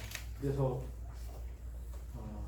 영유아부터 노년까지 생애 주기별로 다양한 직업이라든가 사회적 욕구를 직업을 갖기를 원하고 또 사회적 욕구를 지니기 때문에 생애 주기별로 맞춤형 복지 서비스와 지속적인 지원 체계가 필요로 하는 것도 저희가 인지를 하고 있습니다. 우리 도에서는 2018년도 7월에 충청북도 발달장애인 권리보장 및 지원 조례를 제정해서 도내에 거주하는 발달장애인의 권리 보장하고 지원에 필요한 사항을 정해서 발달장애인의 사회 참여를 촉진하고 권리를 보호하고 삶의 질 향상이 될 수 있도록 노력을 하고 있습니다. 간략하게 저희 그 도에서 하는 발달장애 관련 사업을 몇 가지 소개드리면 여기 되시는 부분이 그 공동생활 가정이라든가 또는 그룹홈 이런 쪽으로 얘기되는데 저희 도내 장애인 보주시설 주가 이제 장애인 보주시설인데 시설 수가 91개소입니다. 그 장애인 보주시설이 있고 단기 보주시설 공동생활 가정 91개소고 입소자가 1,034명이 지금 저희가 올해 5월 말 현재 있고 정원이 1,101명입니다. 그리고 지원하는 걸 저희가 조금 요 시설 지금 91개 시설에 순수하게 인건비하고 운영비만 들어가는 거니까 507억입니다. 그것도 적은 금액은 아니고 근데 그런 상황이고 또 사업을 몇 가지 말씀드리면 장애 아동 발달 재활 서비스라는 걸 하고 있습니다. 저희가 그래서 한 36, 3천 정도가 되는데 청능, 청강능력이라든지 음악 행동 이런 그 재활치료 바우처 지원을 하고 있는 게 있고 발달 장애 아동 부모 심리 상담 지원을 하고 있고 발달장애인 가족 수직 지원 그런 것도 국가사업인데 저희가 보호라든가 시도하고 같이 하고 있고 발달장애인 공공 후견 서비스 및 심판 절차 비용도 일부 지원하고 있습니다. 그리고 여기 와 계시지만 또 발달장애인 지원 센터도 도에 한 군데서 한 개소에 운영하고 있고 발달장애인 부모 지원 교육 지원 사업을 추진하고 있습니다. 이건 이제 발달장애인이라든가 장애인의 부모 등 가족 관련 분야 종사자 등 그래서 연구가기 부모 교육 지원이라든가 성인전환기 발달 진로 프로그램 코칭 등 이런 그 사업을 하고 있고 발달장애인 주간활동 지원 서비스도 하고 있습니다. 그래서 만 18세 이상 65세 미만 성인 발달장애인들 한 8,880명인데 요분들 중에서 현대적으로 일반 163명 정도 주간활동 서비스 지원하고 있고 발달장애인 방과후 돌봄 서비스도 하고 있습니다. 그리고 발달장애인 근로자 직무주도 파견 사업을 하고 있습니다. 지금 말씀드린 거는 저희가 하고 있는 이제 대표적인 걸 밝혀서 몇 가지 드렸고 이 밖에도 이제 종합적이고 발달장애인 지원 계획을 위해서 올해 발달장애인 종합 지원 계획을 수립을 했습니다. 그래서 그 기존에 하고 있는 것도 있고 또 일부 보완할 것도 해서 계속 해나가는데 외부에서 보시기에는 완전하게 만족하지 못할 부분도 있을 겁니다. 예산이라든가 기존에 하고 있는 거 이렇게 저희가 개선을 하고 보완하지만 점차적으로 저희는 그 인식하고 노력을 하고 있습니다. 그래서 그 모두가 그 만족스러운 결과를 단기간에 이룰 수는 없을 것으로 저희는 보고 있습니다. 그렇지만 이제 대개 복지 사업은 국가 사업으로 하는 게 많이 이제 중앙정부를 해서 우리 또 시군 그리고 유관기관 단체라든가 발달장애인 당사자 가족 등 모두 같이 서로 힘을 모아서 노력을 한다면은 나름대로 지금보다 앞으로 갈수록 더 개선되고 더 실질적인 혜택이 갈 수 있는 그런 사업이 될 수 없지 않을까 생각하고 또는 그 중에서도 이제 시군이랑 함께 중추적으로 그 역할 일을 해야 될 때이기 때문에 노력을 하도록 하겠습니다. 네, 김정기 과장님 수고하셨습니다. 김정기 과장님께서는 충청도의 발달장애인 지원 사업에 대해서 설명을 해주셨고요. 그리고 이제 거주 시설 운영부터 시작을 해서 그 다양한 사업들에 대해서 설명을 해주셨고요. 그 기본 계획을 수립하고 단계별 지원 사업을 지금 추진하고 있다라고 설명을 해주셨는데요. 그리고 이제 그 한계에는 복지사업은 국가사업이기 때문에 지자체 차원에서 독립적으로 하는 부분이 어려움이 있다라고 말씀을 해주셨는데 그럼에도 불구하고 이제 토론자나 이 플로어에 계신 그 관계자분들도 아마 질문사항이 있으실 거로 생각을 합니다. 이렇게 해서 그 오은결 센터장님의 주제 발제와 네 분의 토론을 다 들었습니다. 우리 혹시 이제 그 플로어의 질문 이전에 아까 최나나 회장님께서 또 하시고 싶은 말씀은 이제 시간의 제약으로 조금 못하신 부분도 있고요. 아니면 지금 토론하신 분들 또는 주제 발제자에게 질문하신 내용이 있을 겁니다. 그 잠깐 그렇게 서로 상호간의 토론이나 아니면 그 아까 토론에서 하시지 못하셨던 내용을 좀 더 추가로 할 수 있는 시간을 드리도록 하겠습니다. 아까 최남나 회장님 좀 더 하신 말씀 있으신 거죠? 네, 최남나 회장님께 마이크 넘기겠습니다.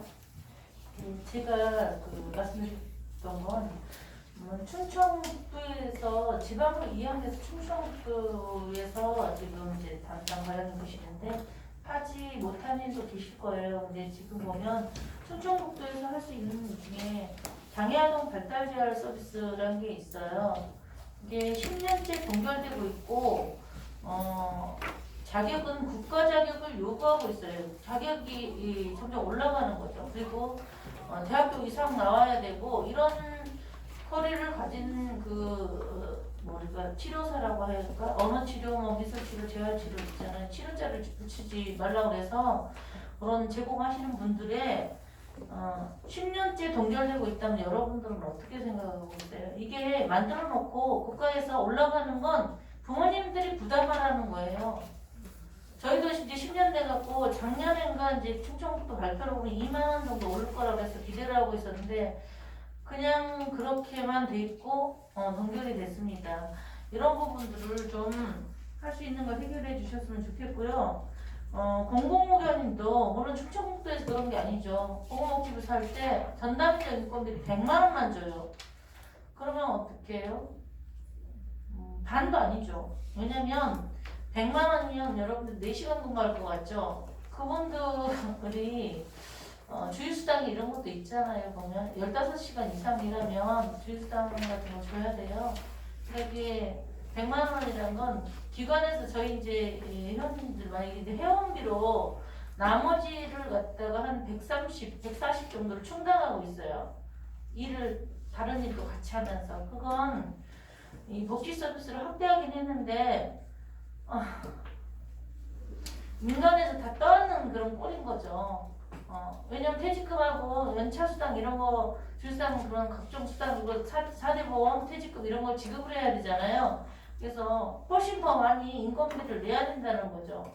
그러니까 민간단체가 주식회사도 아니고 이런 부분 같은 경우는 도에서도 할 수 있는 일에 좀 관심을 좀 가져주셨으면 좋겠고요. 발달장애인 부모 교육도 이게 저희는 안 한다고 그랬어요. 왜냐면 지역마다 특색이 있는데 만약에 청주는 아동만 교육 연령대 정해주고 제천은 성인만 이게 정해주고 이렇게 지역에 아동이 다 필요한 데가 있고 성인이 필요한 데 있는데 필요에 따라 쓰는 게 아니고 그런 걸 정해줘서 교육을 못 받게 하는 그런 부분들은 좀 고쳐줬으면 좋겠고요.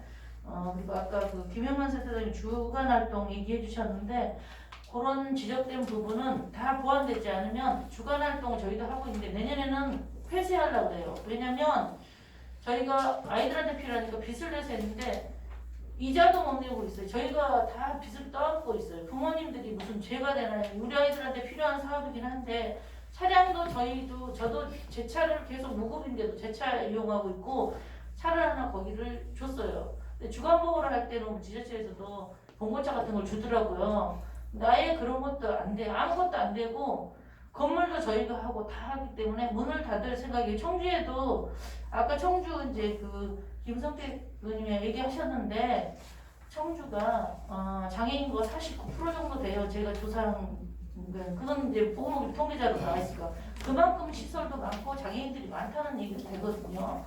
그래서 시설이 많다고 하는데 그만큼 이용할 사람들이 많기 때문에 장애인들에 대한 그 공동생활 간의 문제는 현실에 맞게 제가 죽기 전에 좀 고쳐졌으면 좋겠다는 생각이 듭니다. 이상입니다. 네, 최남래 회장님 고맙습니다. 그 혹시 토론자 우리 성남의 센터장님 질문 바꿔서 하시겠어요? 네. 그러면은 그 플로어로 잠깐 이제 질의 기회를 질의응답 시간을 갖도록 하겠습니다. 혹시 지금 오늘 참석하신 분들 중에서 오늘 주제 발제 내용이나 토론자들의 토론 내용에서 뭐 질문하실 내용 있으면 질문해 주시기 바랍니다. 네. 소속과 성명 밝히고 질문해 주시면 되겠습니다. 충북 장애인 부모의 질의에 있는 이미애라는 저기 장애인 부모거든요. 제가 여기서는 도청 관계자분께 말씀드리고 있는데 지금 노인 장애인과라고 그랬잖아요. 저는 왜 노인하고 장애인과를 같이 하시는지 모르겠어요. 노인과랑 장애인과는 분리를 하셔야 되는 거 아닌가 그 생각이 들고요. 그리고 제가 우리 친정 어머니를 노인 주간보호센터를 보내거든요. 근데 너무 좋더라고요. 아침 8시부터 모시고 가서는 저녁 6시까지 있어요. 그러면 아침 8시부터 저녁 6시까지. 그러면서 아침에 가면은 아침 안 먹고 가도 돼요. 죽 나와요. 그 다음에 점심 나와요. 그 다음에 간식 나와요. 저녁 나와요. 그리고 또 차량으로 다 이동해요. 해주셔요. 다. 아침에 데리고 가주시고 집에 귀가해 주시고 또 방문 요양봉사를 또 추가로 3시간 또 이용할 수 있어요. 우리 장애인들은 감히 상상도 못하는 거예요. 지금 너무 많아가지고 제가 여러 군데 상담하고 골라서 갔어요. 노인 주간보호시설에 그렇게 많아가서는 서로 어서 오십시오 욕을 해요.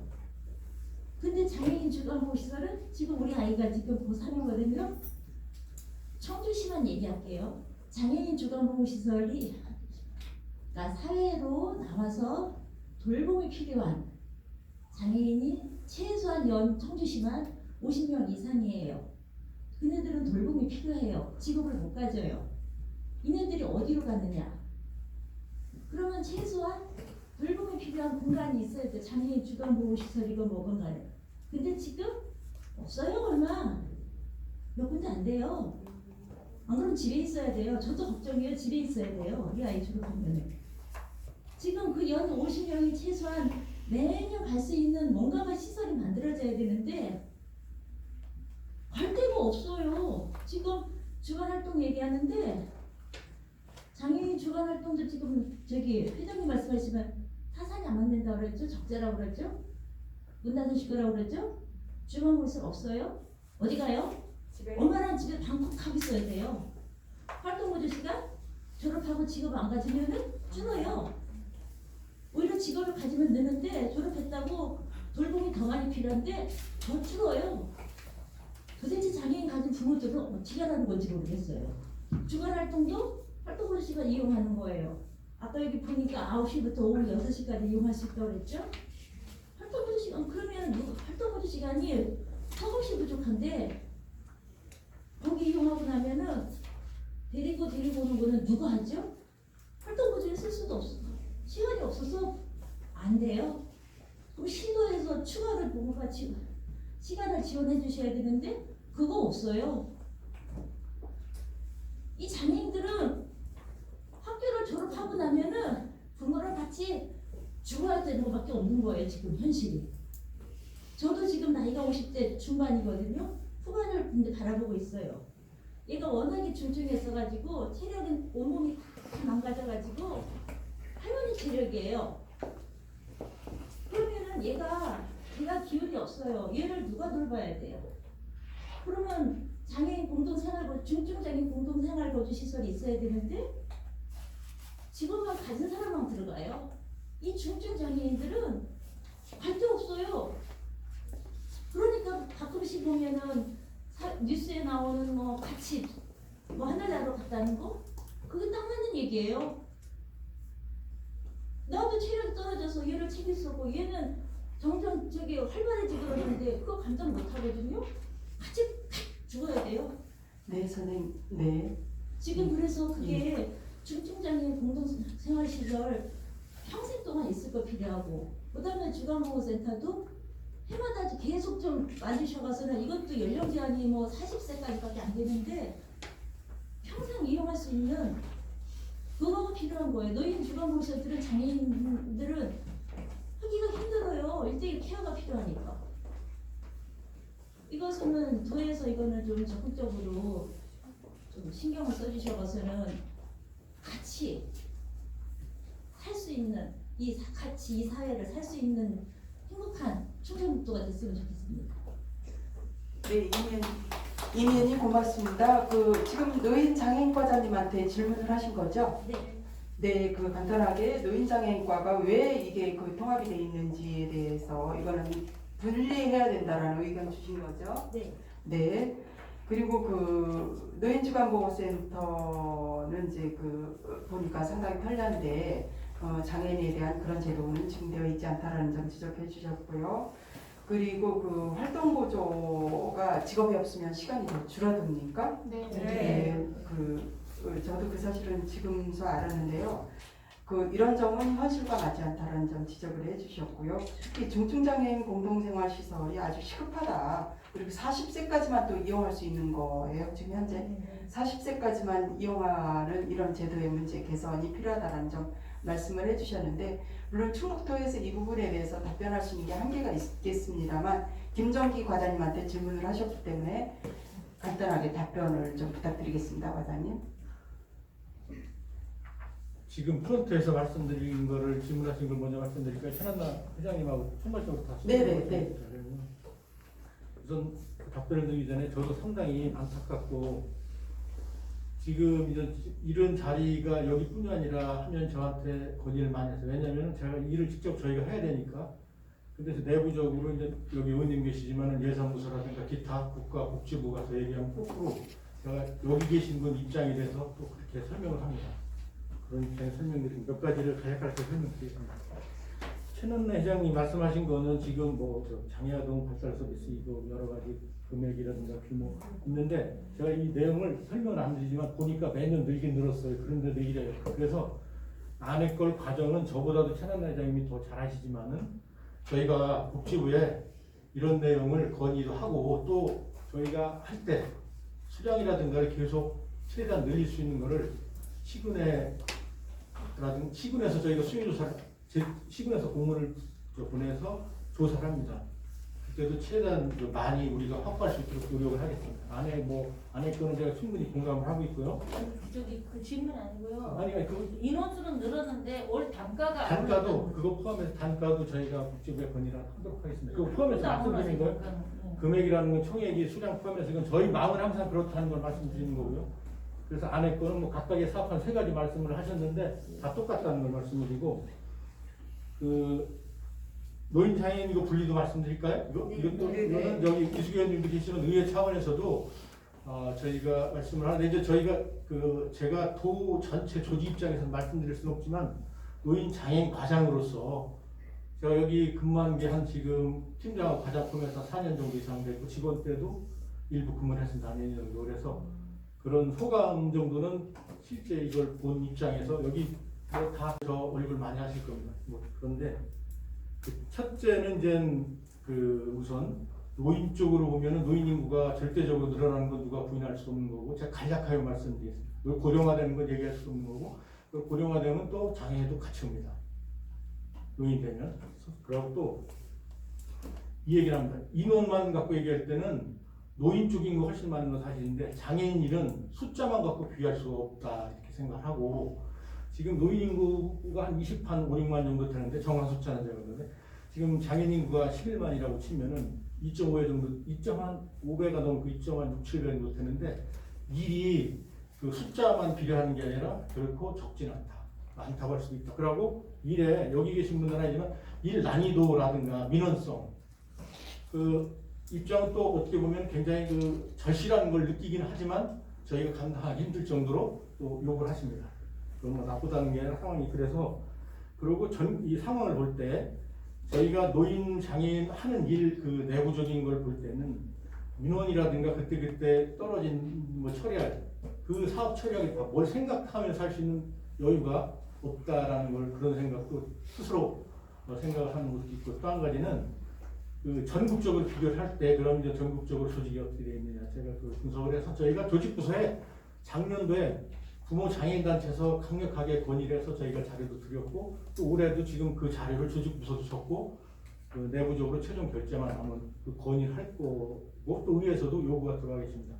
전국적인 걸 보면은 지금 다 노인장애인과가 다 분리가 전국이 다 돼 있는데 제주도까지 안 된 데가 딱 세 군데인데 어디냐면은 세종은 저희하고 비교할 상대가 아니고 강원도는 되냐 강원도는 저희가 틀린 게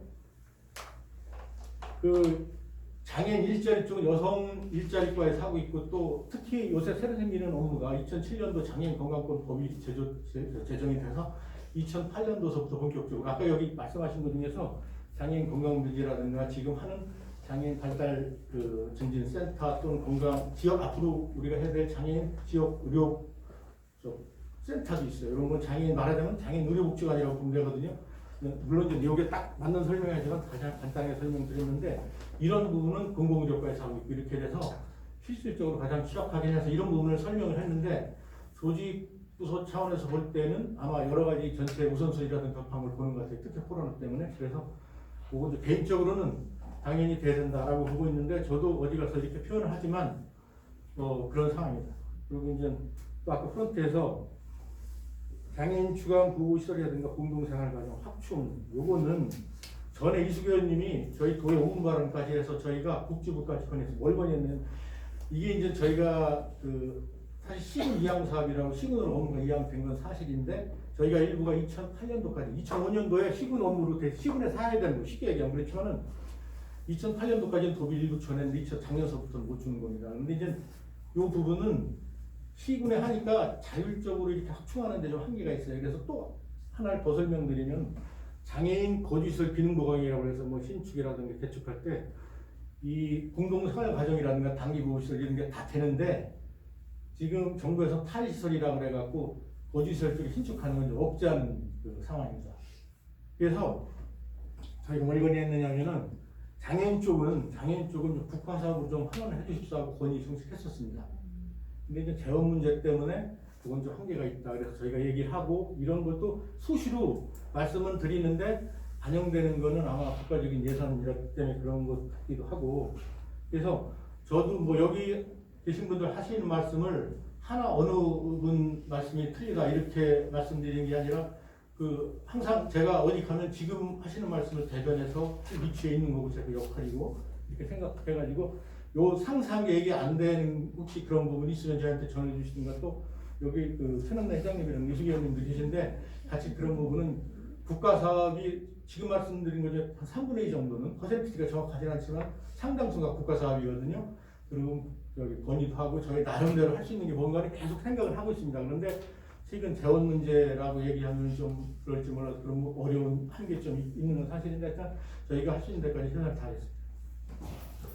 네, 김정기 과장님 고맙습니다. 네, 추가로 질문하실 건가요? 국가 사업이라고 그랬죠? 그거 공동생활이나 저기 뭐지 주간보호센터 같은 거는 지자체 예산으로 하는 거지. 제가 주간보호센터를 왜 국가 사업으로 아니 말씀하시는 그거는 거예요? 그런 뜻이 아니라 설명드리면은 그게 지금 현재는 지방자치단체 사업인데 시군 이양 사업이에요. 시군에서 하는 건데 그러다 보니까 잘 추진이 안 되고 장애인 쪽 부분이 아까 노인 쪽만큼 수혜되는 게 훨씬 적고 그래서 국가 사업으로 하면 훨씬 더 추진할 수 있는 확충도 더 잘 되고 할 수 있다라고 저희는 판단하기 때문에 국가 사업으로 환원을 좀 해주십사고 정립했었습니다. 네, 무슨 의미인지 아시겠죠? 네, 시군으로 이양되다 보니까 충북도에서 직접 개입해서 할 수 있는 게 한계가 있어서 그러다 보니까 더 줄어들고 그래서 아예 정부에다가 이 장애인 사업은 국가 사업으로 직접 해달라고 지금 계속 요청을 하고 계시다라는 그런 설명이었습니다. 네, 또 다른 분 질문 있으십니까? 안종태 관장님. 네? 질문 한번 하시죠. 제가요. 예. 여기 어머니들 많이 계신데 제가 질문을 해도 제가 질문할 일은 없을 것 같고요. 자, 우리 김성태 우리 센터장님 아까 말씀 중에 용어 선택에 대한 부분들을 좀 변천에 대한 얘기를 제가 공감하는 부분이 있어서 사실 오늘 이 발제 내용에도 우리가 도전적 행동이라는 말을 지금 쓰고 계신데 사실 도전적 행동이라는 말보다는 관심을 가질 행동 이렇게들 많이들 얘기하시죠. 국가별로 좀 다른 것 같아요. 우리나라는 문제 행동 이렇게 얘기하고 영국은 도전적 행동. 뭐 사실은 뭐 이렇게 복지국가로 가서는 관심을 가질 행동 이렇게 얘기들을 많이 하는데 아니 뭐 아스컬스 그 얘기하는데 자 그래서 우리도 관심을 가질 행동을 좀 봐줘야겠다는 생각이 들고요. 아까 그 거주시설이 공동생활가정으로 변하면 예산이 줄을 수 있다라는 말씀을 하셨거든요. 그 제가 봐서는 그게 참 쉽지 않을 것 같은데 그런 근거는 어디에서 나왔는지 제가 궁금해서 여쭤보겠습니다. 네, 김성태 센터장님 예. 답변 주시면. 그 이제 한 10년 전쯤에 이제 보건복지부에 있는 그 장애인 관련 부서 과장이 한번 저희 시설에 와서 이제 그 부분 때문에 한번 논의를 좀 했었습니다. 그래서 그 예산처럼 이 기획예산처럼 같이 이제 논의를 하면서 그런 어떤 좀 라이브한 생각들을 하고 있더라고요. 그래서 그거는 굉장히 위험한 생각이라고 얘기를 좀 해드렸고요. 사실 저는 제 입장 반대였었고요. 아까 말씀드렸던 것처럼 거주시설은 거주시설이 갖고 있는 시스템이 있습니다.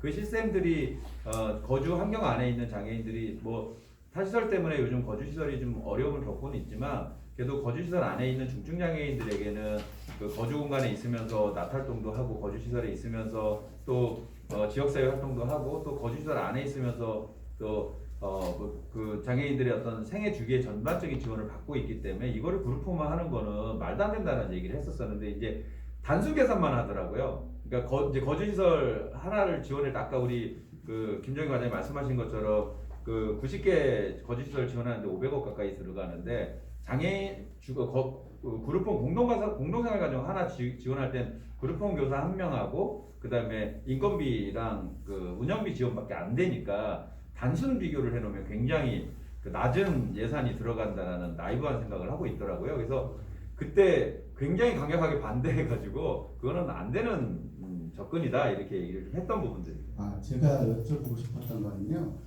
사실 지금 여기 중증장애인들 부모님들이 탈시설에 대한 얘기를 많이 하시고 있고 거주시설이 갖고 있는 여러 가지 물론 장점도 있지만 맹점이 상당히 많고 이분들이 중증장애인 부모님에도 불구하고 거주시설에 대한 것보다 지역사회 커뮤니티 케어에 대한 것들을 굉장히 선호하고 있는 부분들인데 만약에 지금 반대를 하셨다는데 저는 개인적으로 지금 잠깐 들은 얘기는 찬성의 뜻을 갖고 있거든요.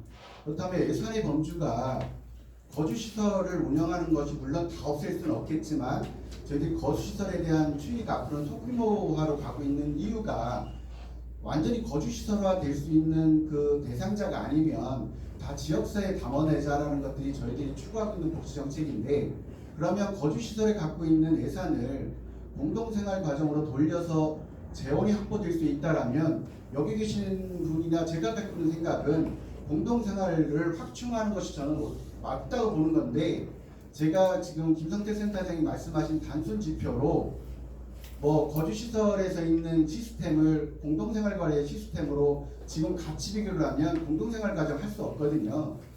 결론은 공동생활 내에 또 다른 시스템을 만들려면 거주시설이 갖고 있는 예산의 범주 그 이상이 들면 들었지 그 예산이 줄 수 없다라고 저는 개인적으로 생각이 드는데, 그게 아까 준다고 얘기했던 부분들이 저는 김성태 우리 센터장님이 지금 반대 논리 피셨다고 하니까 뭐 10년 된 얘기고, 앞으로 저희들이 가야 될 길은 저는 그 길이 있다고 저는 개인적으로 조금 생각을 하고 있는 부분들이라 여쭤봤습니다. 예, 고맙습니다. 저도 그 의견에 굉장히 동의하고 있는 부분들이 있고요. 사실은 이제 아까 제가 말씀드렸던 것들 중에 한 가지인데, 이게 주거 지원이라는 건 다양성이 필요합니다. 저희도 전세 살고 월세 살고 자가주택 있고 전원주택에도 살고 아파트에도 사는 것처럼 발달장애인 분들에게도 주거권을 선택할 수 있는 다양성이 있어야 되거든요. 내가 이제 고령화되고 이제 혼자 독립생활이 어렵다 그러면 시설생활도 요구를, 지금 어르신들도 그래서 제가 복지 서비스를 받기도 하고 그다음에 요양원에 가시기도 하시잖아요. 그런 것처럼 장애인들의 거주 공간에 대한 다양성이, 거주시설도 있어야 되고, 거주시설도 이제 중증 요양이나 또는 단순 거주나 또 그룹홈 형태도 있어야 되고, 또 지금 최근에 서울에서는 이제 자립주택이나 이제 체험홈 서비스들을 운영을 하고 있는데, 이제 자립주택에 대한 부분들을 저는 좀 개념이 저희가 너무 복지부에만 자꾸 요구를 하고 있어요. 복지부의 복지 예산으로. 사실 주택에 대한 주거복지는 사실 SH나 LH 공사에서도 또 주택복지공단이 있거든요. 사실은 그러니까 모든 인간이 기본적으로 제공돼야 될 주거복지 서비스 안에 장애인이 그 주거복지 예산으로 지원되는 예산을 받아야 된다고 저는 생각하거든요. 영구임대주택이나 뭐 장기 전세나 뭐 이런 것처럼.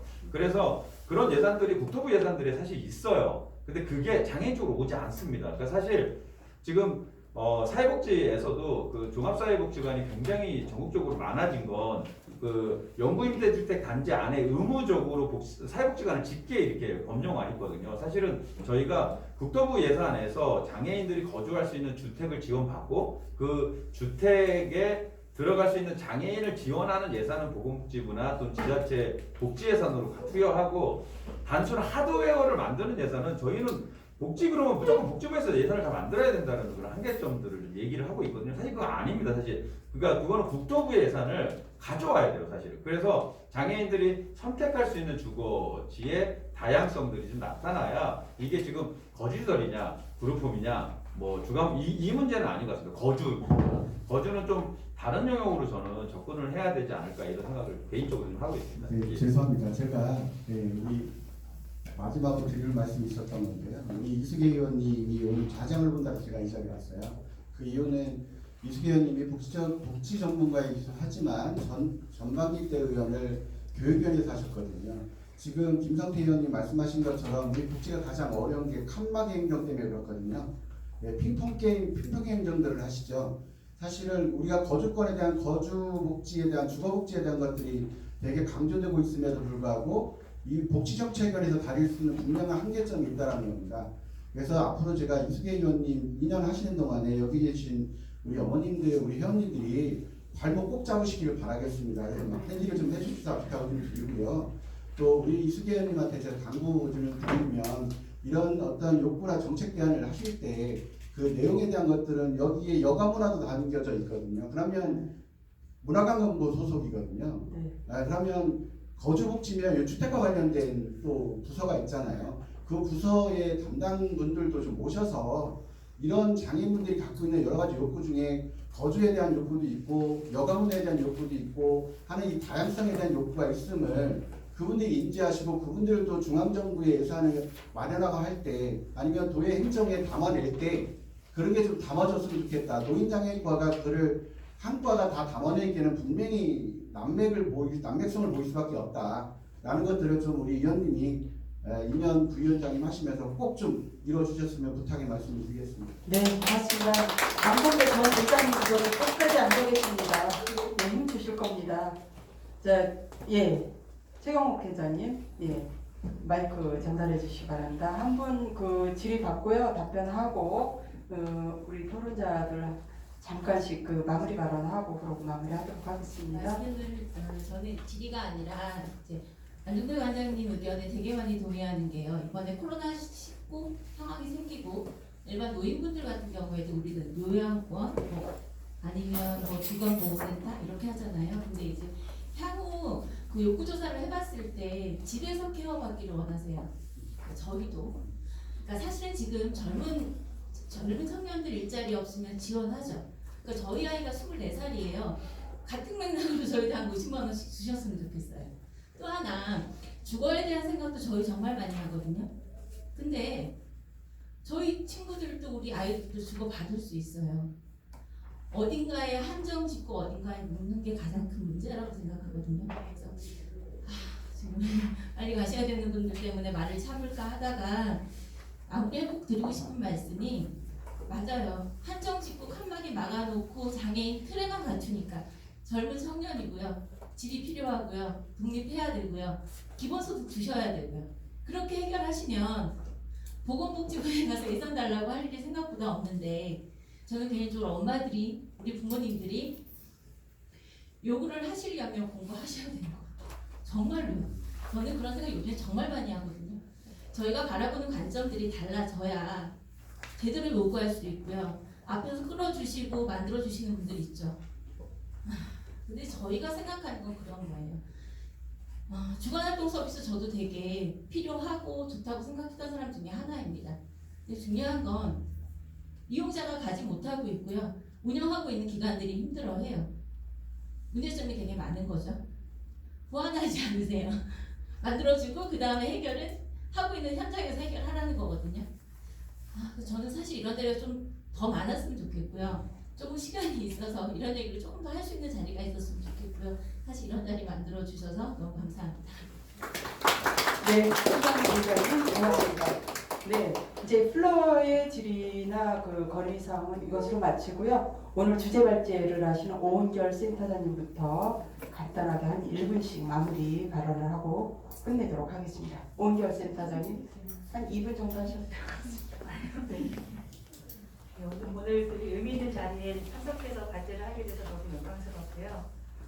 저는 너무 안타까웠던 게 뭐냐면 저희 설문조사하면서 개방 포팅을 했을 때 저희 어머님들께서 너무나 많은 의견을 주셨어요. 그게 A4 한 7장 정도의 분량이었는데 솔직히 그 자료도 이 책자에 싣고 싶었습니다. 너무 내용도 방대하고 또 너무 많은 내용을 너무 또 한꺼번에 지원을 하다 보면 오히려 더 효과가 있지 않을까라는 힘들어 마음을 일단은 뺐는데요. 다음에 혹시 기회가 된다면 어머님들의 어떤 그 목소리를 더 담아서 정말 현장에 있는 목소리, 어머님들이 얼마나 힘드신지 그리고 좀 하고 싶은 얘기를 저희가 조금 더 모아서 한 번 더 토론회를 진행하면 어떨까라는 의견을 조심스럽게 들어보고요. 또 도 차원에서 할 수 있는 문제도 있지만 저희 국가적 지원을 요청할 수 있는 또 문제들이 있잖아요. 가령 활동보조의 어떤 그런 부모가 할 수 있도록 지원해달라. 정말 요청 많으셨거든요. 근데 교회에서는 할 수 없는 문제고 또 제도적인 문제이기 때문에 국가에다가 지원을 해야 될 것 같고요. 그래서 이번에 어떤 토론을 통해서 모아졌던 내용도 좋지만 국가적인 차원에서도 해결해야 될 문제도 저희가 또 욕구조사를 통해서 그 자료들을 모아서 어떤 국가적인 정책 제안까지 갈 수 있도록 같이 힘을 모아주셨으면 감사하겠습니다. 고맙습니다. 네, 고맙습니다. 네, 한나 회장님. 일단 그 장애인의 다양성을 여러분들이 얘기하는데 저도 마찬가지입니다. 근데 여기 김정희 과장님은 노인장애인과 과장님이시라고 장애인과 과장님은 딱 있어요. 근데 보면 아까도 얘기했지만 예산과도 필요하고 보건복지부가 필요하지만 또 경제 그 재정 경중에서 짜르잖아요. 삭감을 하잖아요. 여기도 마찬가지거든요. 그래서 예산과나 문화과나 관련 부서 장들이 좀 함께해서 함께 해나가고 그렇게 했으면 좋겠습니다. 왜냐하면 교육청도 보면 관련 부서들이 다 그 시설과까지 다 올라오거든요. 그러니까 장애인 그 파트만 올라오는 게 아니라 해당 부서에서 이 어려움을 하고 협력을 해야 된다는 얘기죠. 그래서 교육과 복지는 국가 책임이고 일반 청년 아까 지원하는데 지원해서 장애인의 특성에서 부족한 부분을 추가 더 해야 되는 거지 일반 지원에서 빼고 장애인이라는 이유로 더 지원을 낮춰주는 건 아니라고 봅니다. 그리고 토론으로 끝내지 않고 정말 현장의 어려움을 우리 장애인들이 필요해서 우리가 이렇게 발벗고 나서는 거거든요. 그 점을 잊지 않고 현실에 맞게끔 나는 못해 다른 부서야 막 이게 아니고 할 수 있도록 서로 협력하고 서로 알잖아요. 연락해서 이 부분은 우리가 정말 해결해야 되겠다 이런 의지를 갖고 그 뭐 복지위원님도 정책복지위원님도 그렇고 과장님도 그렇고 이런 부탁드리고 싶습니다. 이상입니다. 네, 고맙습니다. 김영환 센터장님 말씀 부탁드립니다. 저는 오늘 저희 센터에서 하고 있는 2019년 8월부터 지원하고 있는 주간활동 서비스와 방과활동 서비스에 대해서 주로 실제 사례를 가지고 말씀드리면서 바우처로 해결이 안 되고 있는 그런 전담 인력과 또 제공 인력의 인건비라든가 출퇴근을 시켜주는 승합 차량이라든가 여러 가지 기사 문제라든가 식비 문제 이런 것들을 좀 의견을 좀 제안을 제가 했는데요. 네, 사실은 충청북도가 주간활동 서비스를 거의 전국 17개 시도에서 거의 마지막 단계에서 저희가 시작을 했습니다. 다른 시도는 다 4월달에 시작을 했는데, 그래서 저희는 또 많은 준비를 하고 그동안 이제 시작을 해서 시행해 오면서 여러 가지 이제 제공기관의 어려움들을 제가 모니터링하면서 현장에서 많이 듣게 되고, 그래서 우리가 할 수 있는 거가 있고 우리가 또 지원해 줄 수 없는 것이 있어요. 그 부분 중에서 이제 이런 바우처로 다 해결이 안 되는 부분들, 이런 부분들은 좀 충북도가 좀 앞장서서 좀 보조금으로 좀 지원을 한다든가 해서 늦게 시작했지만 제일 앞장서 가는 체중증의 발달장애인들의 어떤 더 좋은 자립생활을 위해서 좀 모범적으로 했으면 좋겠다 하는 취지에서 제가 제안을 했습니다. 그래서 이런 것들이 앞으로 어떻게 또 잘 해결이 될지는 모르겠습니다만 주간활동 서비스는 발달장애인들이 의미 있는 하루, 바람직한 하루를 낮 시간에 보내게 되는 사업입니다. 그래서 이 시간에 이제 부모님들이 그동안에 돌봄에서 여러 가지 힘들어서 하루 종일 휴가를 하고 있어야 되는데 이 프로그램 생기면서 제공기간에 보내게 되면 낮 시간에 부모자나 부모님들은 좀 쉴 수도 있고 다른 활동도 좀 사회 활동도 좀 할 수가 있고 이렇게 되는 거라서 굉장히 취지가 좋은 사업입니다. 그래서 앞으로도 좀 여러분들 관심 많이 가져주시면 좋겠습니다. 감사합니다. 네, 고맙습니다. 그래서 김성태 센터장님 마무리해 주시기 바랍니다. 작년부터 올해까지 오늘이 해보니까 10번째 청주가 왔습니다. 제 평생에 이렇게 청주를 자주 올 줄은 몰랐고요. 자꾸 오다 보니까 올라갈 때는 출퇴근 시간에 막히면 3시간도 걸려요. 근데 이제 2번, 3번 올 때 되게 힘들었거든요. 근데 이제 10번쯤 오니까 이제 가볍더라고요. 이게 장애인 복지 일도 마찬가지인 것 같습니다. 저희가 처음에는 어렵지만 또 하나씩 하고 또 문제를 하나씩 해결하고 또 어떨 땐 또 속상해하고 또 어떨 때 기뻐하고 또 어떤 거는 또 우리의 요구들이 수용이 되고 또 어떤 거는 또 좌절되고 이 과정들을 거치면서 힘들지만 걸어오면 뒤돌아보면 또 잘 이렇게 왔구나 이런 생각이 들고 또 앞을 쳐다보면 또 걸어가야 될 길이 많은 게 이 장애인 복지의 일이지 않을까 생각을 하고 그런 부분들에서 저도 여러분의 동료라고 생각하고 같이 그 길을 걸어갈 수 있도록 최선을 노력을 다하도록 하겠습니다. 감사합니다. 네, 고맙습니다. 이어서 김정기 과장님 마무리해 주시기 간단하게 바랍니다. 말씀드리겠습니다. 저희 부에서 노인장애인 부서에서는 항상 현장에서 단체라든가 현장 시설 같은 경우는 많이 듣는데 들어도 또 나름대로 부족한 게 많이 있다는 걸 느꼈고 오늘 사실은 주로 듣기만 하고 올라오고 그랬는데 나름대로 답변은 제가 좀 많이 하게 되는 상황이 된 것 같습니다. 지금 오늘 말씀하신 거를 또 추후에도 혹시 또 이거 말고 또 구조적으로 세부적인 말씀하신 거라든가 저희가 여기 실무자도 나와 있는데 저를 포함해서 같이 경청해서 같이 이렇게 상의하고 그래서 서로 우리 도가 다른 데보다 다른 데보다 더 잘할 수 있도록 그렇게 최선을 다할 것 같습니다. 네, 고맙습니다. 오늘 주제 발제와 토론을 통해서 우리가 그 이구동성으로 말씀하시는 부분들을 확인할 수 있었습니다.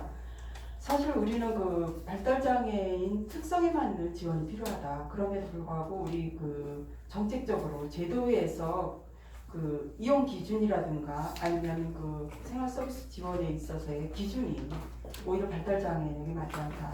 특히 그 공동생활가정이라든가 이 발달장애인들이 학교를 졸업하고 또는 전공과 졸업하고 가정으로 복귀하는, 그래서 가족들이 이 돌봄을 전체를 다 부담해야 되는 이런 현실을 빨리 개선해야 된다는 점, 그러기 위해서는 시설의 확대와 거기에 맞는 기준과 제도가 필요하다는 점, 그리고 그 인건비나 그 운영비 예산이 적정하게 반영되어야 된다는 점을 다들 이구동성으로 말씀을 해주셨습니다. 사실 우리가 장애인 지원 정책을, 장애인 정책을 얘기를 할 때 사실 우리가 그 이 사회에서 인간답게 살아야 할 권리는 모두에게 있는데, 우리가 마치 복지를 얘기할 때는 시의 차원에서 우리가 항상 바라보고 있는 우리 복지인들조차도 그런 인식을 혹시 갖고 있는 거 아닌지 다시 한번 돌아봐야 될 계기인 것 같고요. 오늘 우리가 이 토론회를 통해서 제가 그 당사자들, 보호자들을 대상으로 그 욕구조사를 했다라는 데 대해서 저는 아까 서두에도 말씀을 드렸지만 상당히 의미 있다고 생각을 합니다. 어떤 정책이든 국가든 지자체든 당사자들의 욕구가 반영이 되지 않은 정책은 저는 무의미하다고 생각을 합니다. 그렇기 때문에 물론 도에서 이게 10분의 2항 사업이기 때문에 도에서 다 할 수 있는 일은 없습니다. 그렇지만 중장기 기본 계획이나 그 세부 실천 계획에는 반드시 반영을 할 수 있다고 생각을 하고요. 그것을 통해서 시군이 그것을 실천할 수 있도록 하는 방법도 있다고 생각을 하고요. 아까 노인 장애인과의 이제 분리에 대해서 계속 말씀을 하셨는데 저희 의회에서도 그거를 요구하고 있고, 이번 행정사무감사에서도 이제 저희도 그 점검을 하고, 특히 이제 뭐 노인 장애인과장님이나 이 당사자들은 그 부분에 대해서 더욱 절실하게 인식하고 계시기 때문에 잘 될 거라고 생각을 합니다. 그래서 오늘 아주 그 플로어에서도 되게 좋은 의견이 나왔었는데요. 이런 우리가 용어에 있어서도, 용어 사용에 있어서도 그 상당히 조심스럽게 우리가 개선을 해 나가야 된다라는 의견 주셨고요. 그리고 이제 그 발달장애인의 그 자립과 돌봄에 있어서 특히 가족에게 떠맡기는, 아까 노인 장기요양보험제도하고 이제 이걸 비교해서 말씀을 하셨는데, 저도 지난번 토론 때 그런 말씀을 드렸었습니다. 그렇지만 이제 이게 제도의 차이이기 때문에 우리가 이런 한계를 계속 겪고 있는 거 아닌가. 그래서 제도 개선을 정부에 우리가 그 의회와 지자체와 우리 학부모와 부모, 그 가족들이 함께, 그리고 도민들이 함께 힘을 합쳐서 국회와 정부와 이렇게 그 관련 부처에 적극적으로 우리가 그 개선을 촉구할 필요가 있다라는 생각을 했습니다. 우리가 아까 안종태 관장님께서 이게 죽어도 다 포함이 되는 건데, 이런 부분에 있어서 특히 우리 이제 김성태 센터장님 그런 말씀을 해주셨는데요. 우리가 오로지 노인장애인과에 집중을 해 있었지 않는가. 다른 여타의 주거복지, 주거개선 이런 차원에서 봤을 때 우리가 넓게 확대해서 보아야 될 필요가 있고, 특정 부처나 부서에만 우리가 요구할 사항은 아니다라는 말씀을 해주셨습니다. 특히 저는 아까 그 최경옥 대표님께서 청년이고 그들에게 직업이 필요하고 주거가 필요하고 궁극적으로는 기본소득이 있어야 살아갈 수 있고 이런 고민을 안 하는 시대가 왔으면 좋겠다라고 말씀을 하셨는데요. 오늘 토론의 궁극적인 목적이 우리가 이것이 아닌가 싶습니다.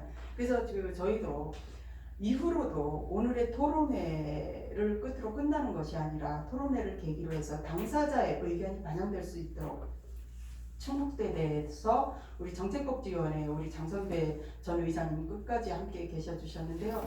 함께 우리 의원들하고 지속적으로 저희가 점검하고 또 도와 함께 협의를 하고요. 그리고 저희 의회도 그렇게 해나가겠습니다. 그리고 우리 오늘 이렇게 함께 하신 분들의 의견들이 이렇게 저는 계획에 반드시 반영되었으면 좋겠다라는 생각을 하고요. 이렇게 토론할 수 있고 의견을 개진할 수 있는 기회가 연구원 한두 명에 의해서 계획이 짜지는 것이 아니라 이렇게 현장에 의견을 반드시 반영했으면 하는 그런 바람을 드립니다. 그리고 아까 제가 그 편집상에서 좀 오류가 있었는데요. 센터장님 그거를 이해를 해주시기 바랍니다. 자, 여러분 오늘 이렇게 늦은 시간까지 함께 토론에 끝까지 참석해 주셔서 정말 고맙습니다. 오늘의 토론회는 반드시 우리 발달장애인들이 우리 사회에서 사람답게 살아갈 수 있는 사회가 되는데 근간이 되리라고 생각합니다. 오늘 끝까지 함께 해주셔서 감사드리고요. 오은결 센터장님과 토론자 여러분에게 여러분 감사의 박수 부탁드리겠습니다. 네, 오늘 센터장님 해주셔서 고맙습니다. 안녕히 돌아가십시오. 이상 토론회 마치겠습니다.